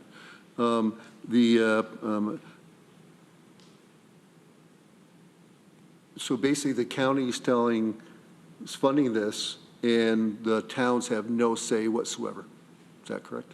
I mean, if they were submitted something and said, hey, this is going to happen, they have a period of time that they can, in writing, respond to that, or it doesn't work that way? So this is Max. So because this project is using state funding, the town does have the ability to push back against the local project if they wanted to. Do you notify them in writing, or is it a phone call? Correct, a letter. Okay, Yeah. And they did respond. I don't have the response on hand, but no negative response from the town. Thank you. Okay. All those in favor? Thank you. That one passes unanimously also. Page 106 in your packet, appropriating funds for the Tompkins County Natural Infrastructure Capital Program for the acquisition of the Robinson Estate to create a wetland conservation area. Moved by Veronica, seconded by Susan. Any discussion? All those in favor? That passes unanimously. Thank you. Packet page 112, making a negative declaration of environmental significance in relation to a resolution, appropriating funds from the Tompkins County Natural Infrastructure Capital Program for the acquisition of the Thompson addition to the Cayuga Cliffs Preserve. Would someone like to move that? Veronica, seconded by Randy. And any discussion? All those in favor?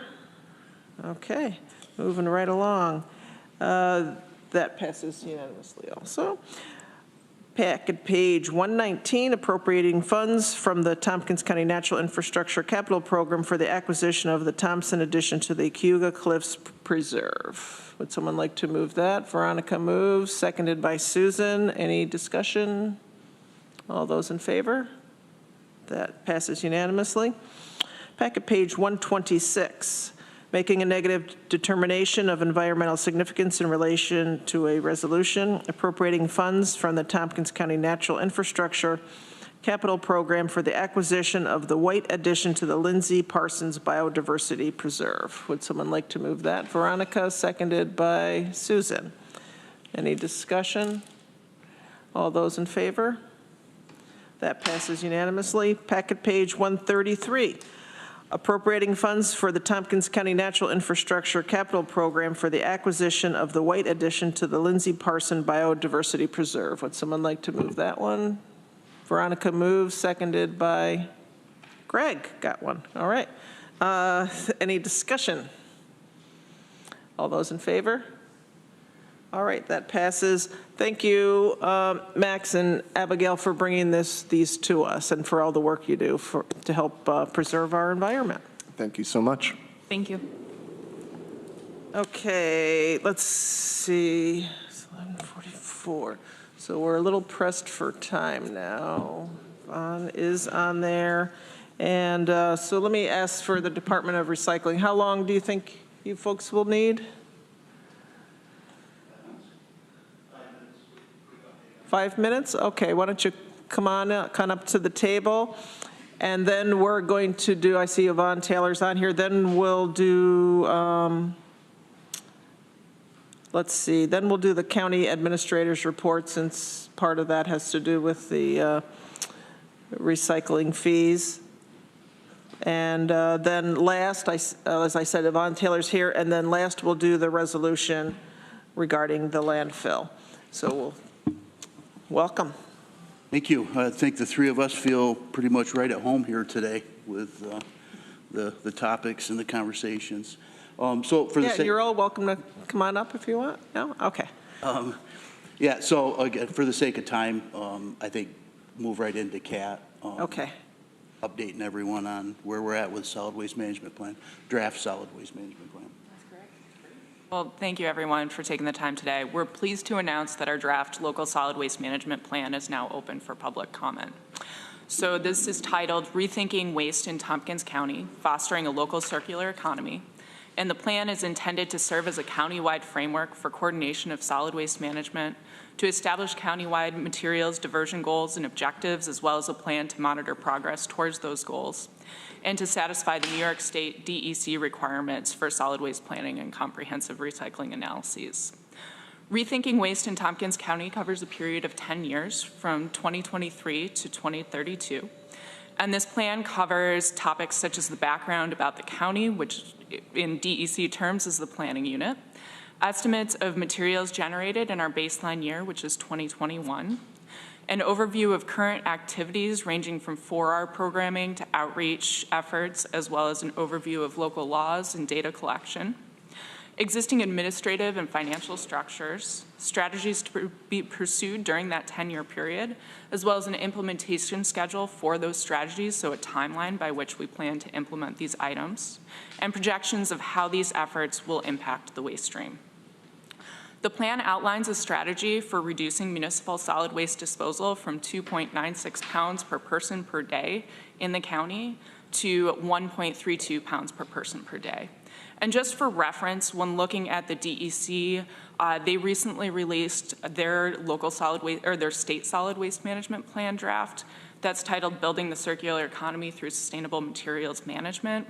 Their plan outlines similar MSW numbers, projections for the pounds per person per day. They're generating statewide, we see about a 1 pound per person per day increase over the numbers that are projected for Tompkins County. So I think it's just helpful to understand that when we're saying 2.96 pounds per person per day down to 1.32, that's already about a pound less than what the statewide average is on each of those numbers. To achieve the goals, this plan has a heavy emphasis on sustainable materials management and 4R programming, and with a focus on identifying strategies to divert materials from the landfill. In its plan, the DEC has outlined a goal of 85% landfill diversion by 2050, and our plan similarly emphasizes the importance of strategies such as waste prevention, materials sharing, reuse, extended producer responsibility, and design for reuse as key components of limiting waste before it's created. You'll notice the term circular economy. This is something that the EPA and DEC have come to embrace, and we see an opportunity for it locally as well. And that's really looking at strategies to incorporate unwanted materials as feedstocks for new processes, so that rather than our current take, make, waste system, we end up with a systems approach where materials are used for their highest value for as long as possible, with end products becoming inputs for new systems. So reuse is a great example of this. You're familiar with secondhand stores where they create value from unwanted but usable items, giving them new life while generating revenue. There are many other opportunities for this, such as reusable dishware systems, rental services, and much more. Organics is another strong focus of the plan. It's a heavy material that presents significant opportunity in our community. And we plan to build on our past work in this area to create a trajectory for more diversion even so.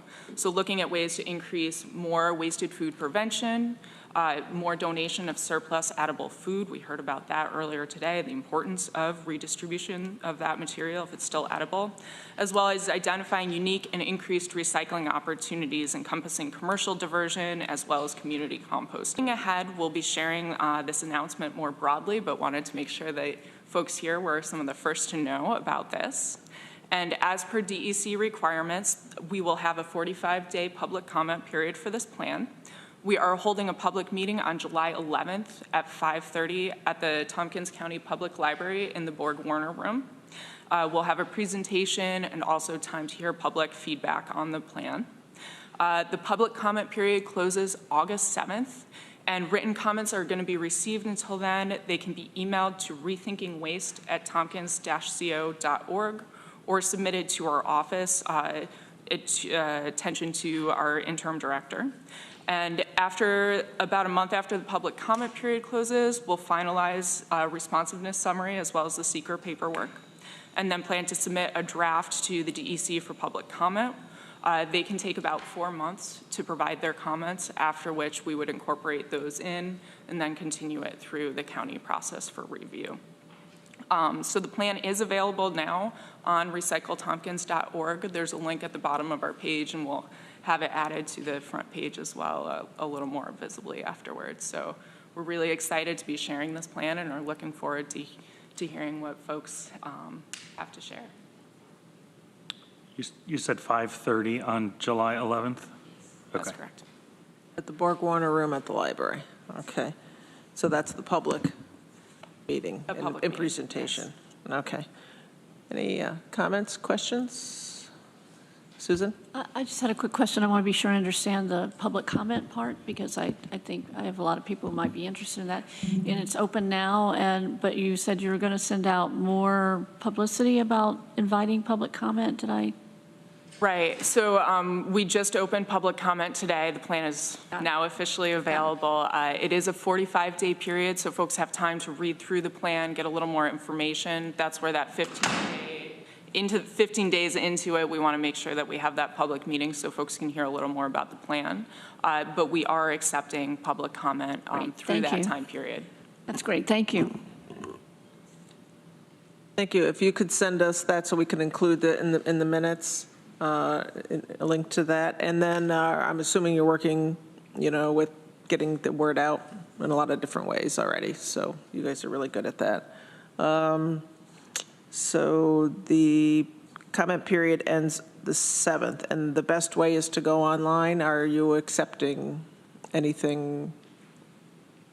I guess you're accepting comments in person at that meeting?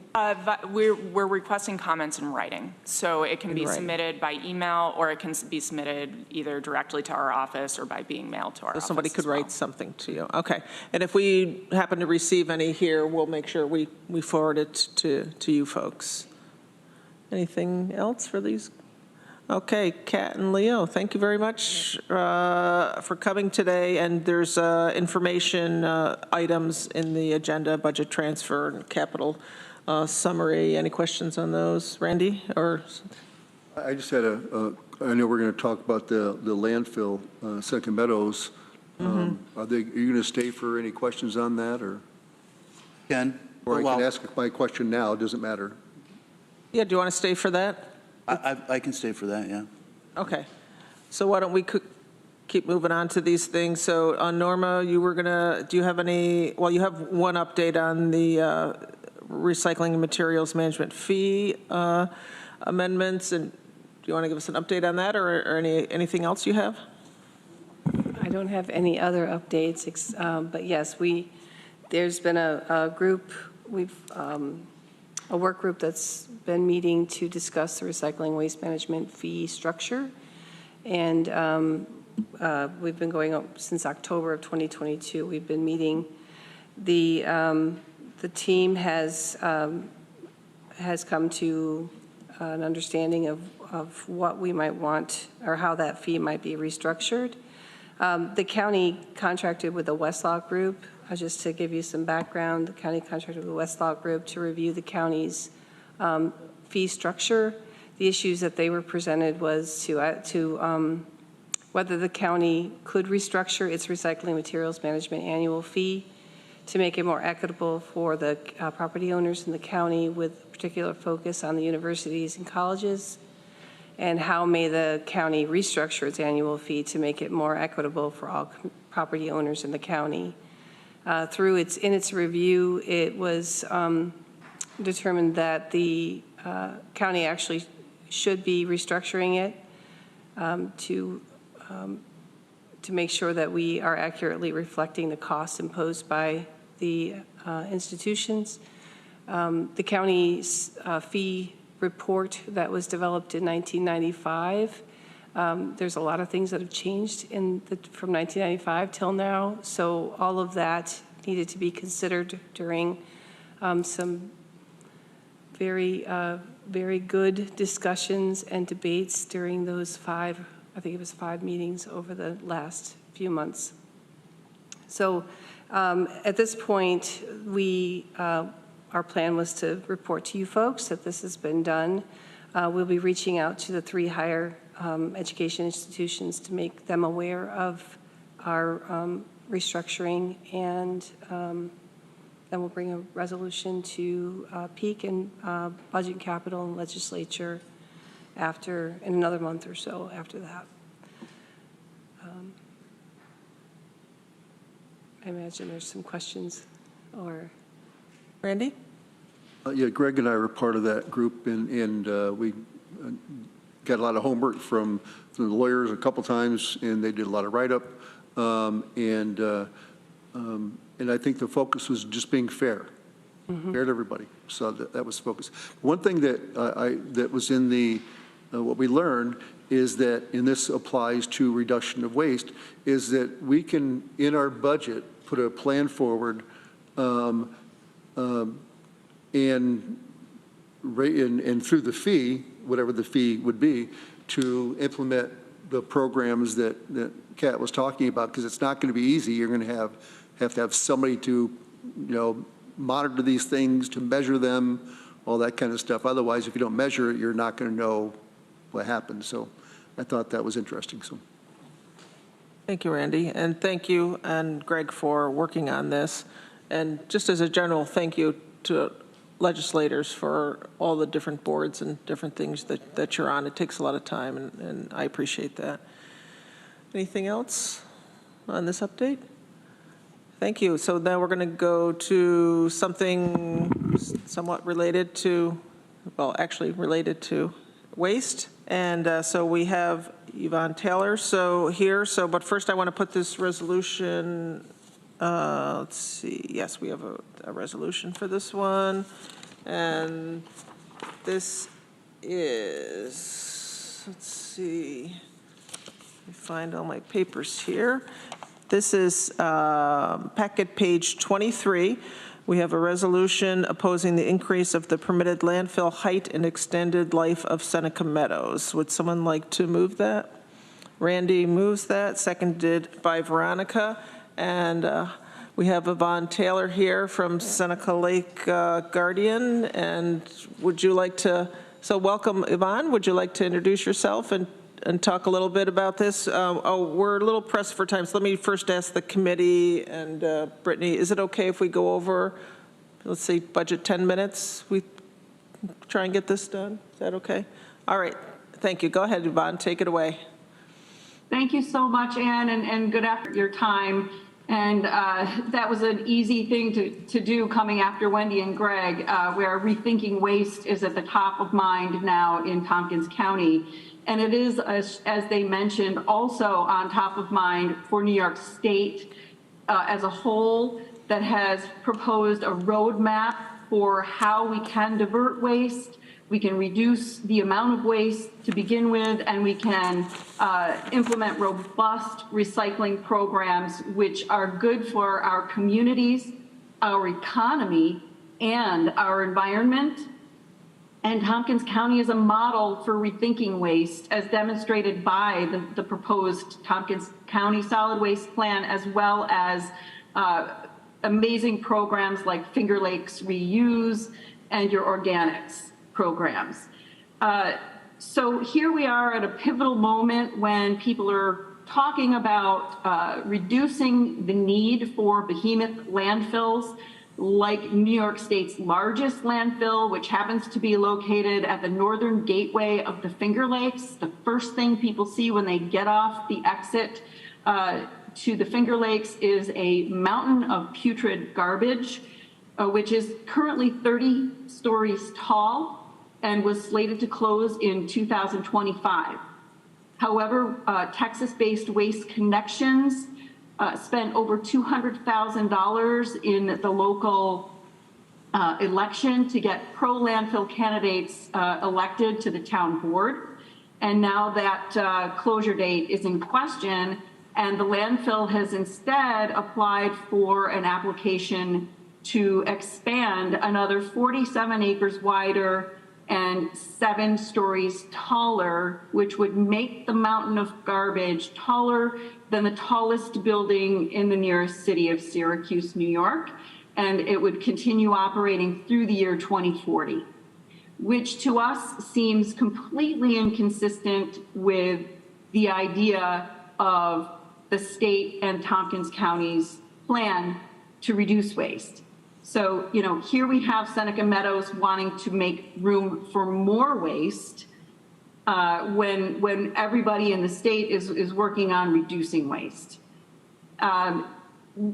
The reason we're coming to Tompkins County for a resolution is in a previous campaign of ours when we were trying to prevent the Finger Lakes region from becoming the largest gas storage and transport hub in the northeastern United States, we started garnering support region-wide from municipalities all across the Finger Lakes, and slowly grew to having 32 municipalities representing 1.2 million New York residents opposed to that proposal. And DEC Commissioner Basil Sagos cited those resolutions as a reason for denying the project. We need to do the same thing here with this landfill, because the mindset is that if something bad happens in one area of the Finger Lakes, it is bad for all of the Finger Lakes. You know, we are known to be a world-class tourist destination. We support with that industry 60,000 jobs and generate $3 billion into New York State's economy. And all of that is being threatened by this mountain of garbage. Sustainable industries in the area are having a difficult time recruiting and retaining people in their industries because families don't want to raise their children near this landfill. And it's jeopardizing our reputation as being a world-class tourist destination. And we're at a tipping point for now being known as home to the largest landfill in the state. The counties surrounding the landfill are now considered disadvantaged communities by the DEC because of the landfill. And it's also shipping the forever chemical PFAS in the form of leachate from the landfill across New York State to places like Buffalo, Chittenango, Watertown, and Steuben County, where that PFAS is not, they don't have the mechanism for removing that PFAS chemical before it gets discharged into our waterways and our drinking water sources. So it's not a regional, it's not a local issue, it's not a regional issue, it's a statewide issue. And we're asking Tompkins County, as it did before with our previous campaign, to please support a resolution urging for the closure of this landfill on its original slated date of 2025. And I'm happy to answer any questions. Thank you. I'm wondering about the resolution, if folks think it's important to put in the fact that it was, it's not stated in here yet, that it was slated to close in 2025. I could also just say that. I mean, there's some of the things in talking with Yvonne, that issue, if we wanted to state that at the top of the resolution, because I don't think it's in our resolution at all, versus we're just not trying to stop them from expanding. It was supposed to close already. So that's just something I wanted to talk to you folks about. And also, would it be helpful to put in the resolution the existing municipalities that have already passed a resolution? Because there, Yvonne said there's quite a number of other municipalities, or I can just maybe include that. I could probably just include this too, maybe like a fact page next to the resolution. Maybe that would be easier than trying to do that when this goes to the legislature.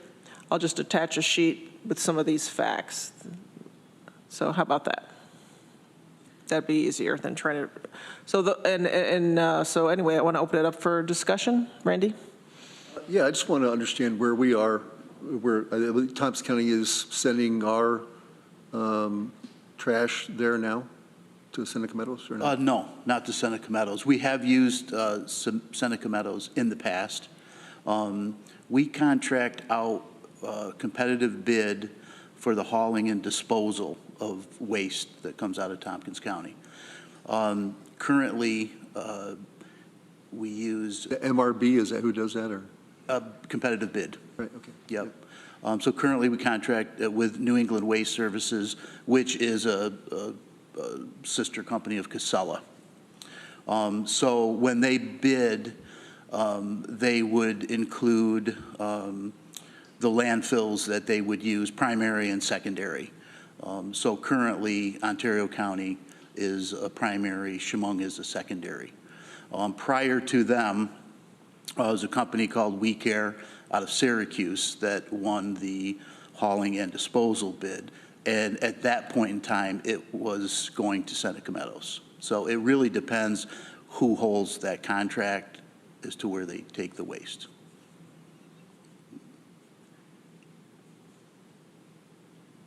Did you want to add something, Yayoi? Sure. I just wanted to... Want to come up to the mic? I'm talking to a mic, yeah. Hello, thank you. I just wanted to ask a clarification question. Is this the case that our sewage sludge from Ithaca Water Facility goes to Seneca Meadows? I don't really have any knowledge of where that's going, actually. Sewage sludge, yeah. Yes. Any other questions, comment? Oh, Mike, go ahead. Well, I'm just wondering, we just heard from our folks that we're trying to cut our pounds per person from 2.96 down to 1.32, which is, I mean, that's an enormous cut.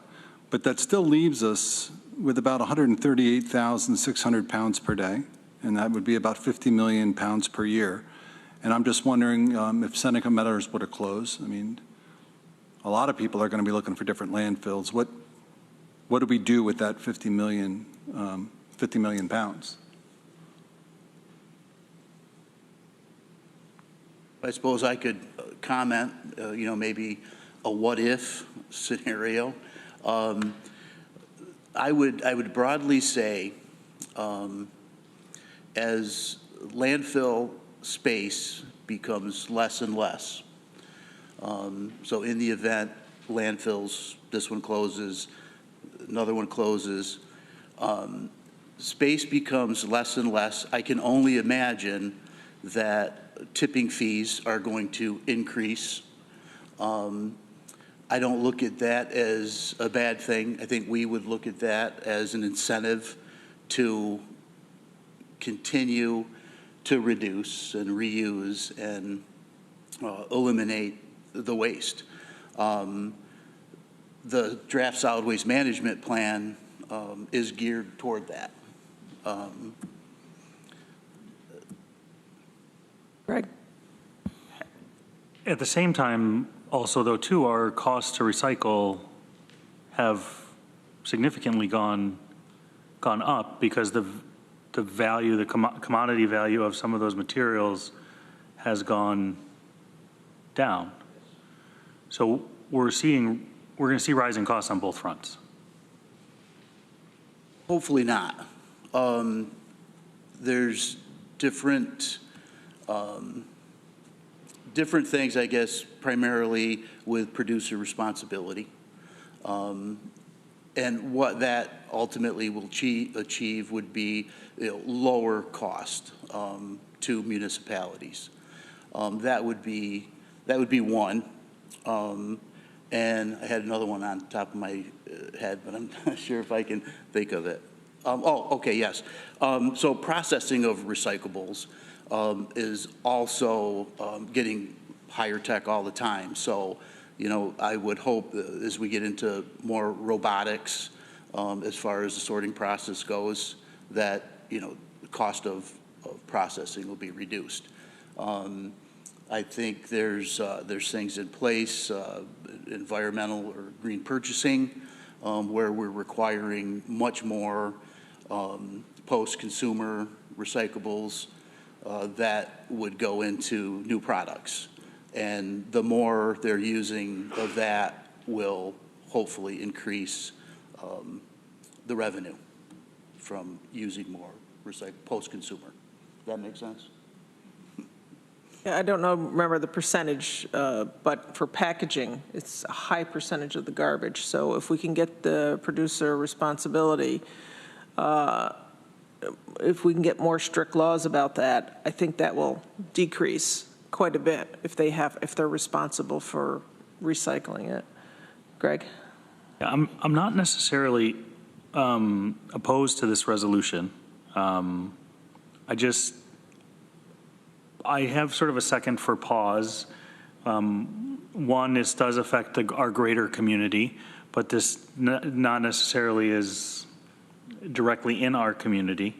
And I also want to make sure that we have a broad conversation around this before we were to take a specific position like this. I don't know. I know we're kind of trying to squeeze this one in here, but I guess I would either love more conversation at the next meeting, if there's a sense of urgency around this that's time sensitive, if there can be, you know, other input from a spectrum of commenters. I'm not really sure if I'm necessarily ready to take a position on this. Yvonne, what's the time sensitivity on this? I see your hand is up anyway. Yes. You know, I think that we really have no way of knowing when the Department of Environmental Conservation is going to reduce or release the environmental impact statement for the proposed expansion, which, by the way, they want to put 6,000 tons of garbage atop a former Superfund site. So I guess the sense of urgency for us is pretty immediate. If you need more time to think about it, of course, you know, that is your prerogative. One thing I failed to mention, though, even though this isn't in Tompkins County community, is that the garbage trucks do go through Tompkins County en route to this landfill. And in addition to that, you know, here in New York State, we have a bold climate law where we're trying to reduce greenhouse gas emissions. And Seneca Meadows impacts all of us in that it releases 1 billion cubic feet of fugitive emissions a year, including methane, which is 25 times more potent than carbon dioxide. So if you know, have experienced this, as all of us did, you know, the sort of destabilizing smoke from Canadian wildfires in early June here, you know, climate change is here and it can't wait. So there's some urgency on that side as well in the interest of protecting our climate. And where does the most of the, well, I guess maybe this is something that, wondering if you have time, Yvonne, to kind of like give us a fact sheet that we can use. For instance, one of the questions I would want to know, like, where's most of the garbage coming from? How far is it coming? Because to me, that's an issue. I think most of it, or at least a lot of it, is not coming even from the Finger Lakes. Is that correct? That is absolutely correct. 30% of it is coming from New York City. However, we're partnering with the New York City Council that just codified the Zero Waste Act, so that they're going to be recycling, 100% of their recyclables are going to be recycled, and they're going to divert organic materials from the waste stream in New York City so that they're not sending it all to the Finger Lakes. So, I mean, there's lots of things that need to be done, but here we are this is where we are, supposedly noted for the Women's Hall of National Fame. And now we're being viewed rather as Mount Trashmore. So it's really important that we all stand together as the Finger Lakes brand to maintain its world-class tourist status. So I would urge you to strongly consider that. 16% of it also, by the way, comes from other states. 16% from other states. Okay, Randy? Yeah, I've driven by Seneca Meadows, and it's not pretty, so I feel bad for the people that live in that area. We've closed our landfills. We had a couple here, and we closed them for a good reason. I wasn't sure I was going to go with this resolution, but I'm going to, because you have to start somewhere, and I think this is a good place to start. So, thank you. So Yvonne, is this something that you could provide, kind of like a fact sheet that we could include with this if this passes here, with some of the things that we've talked about? And if you could be available for the next meeting, which I think I put in an email, right? For the legislature meeting. But you could, you have my phone number too. You can call or text me. We could remind you of that. We'd love for you and maybe to have some other folks, if possibly folks from your department, recycling, to talk about some impacts of that. That'd be great. And anybody else from the community.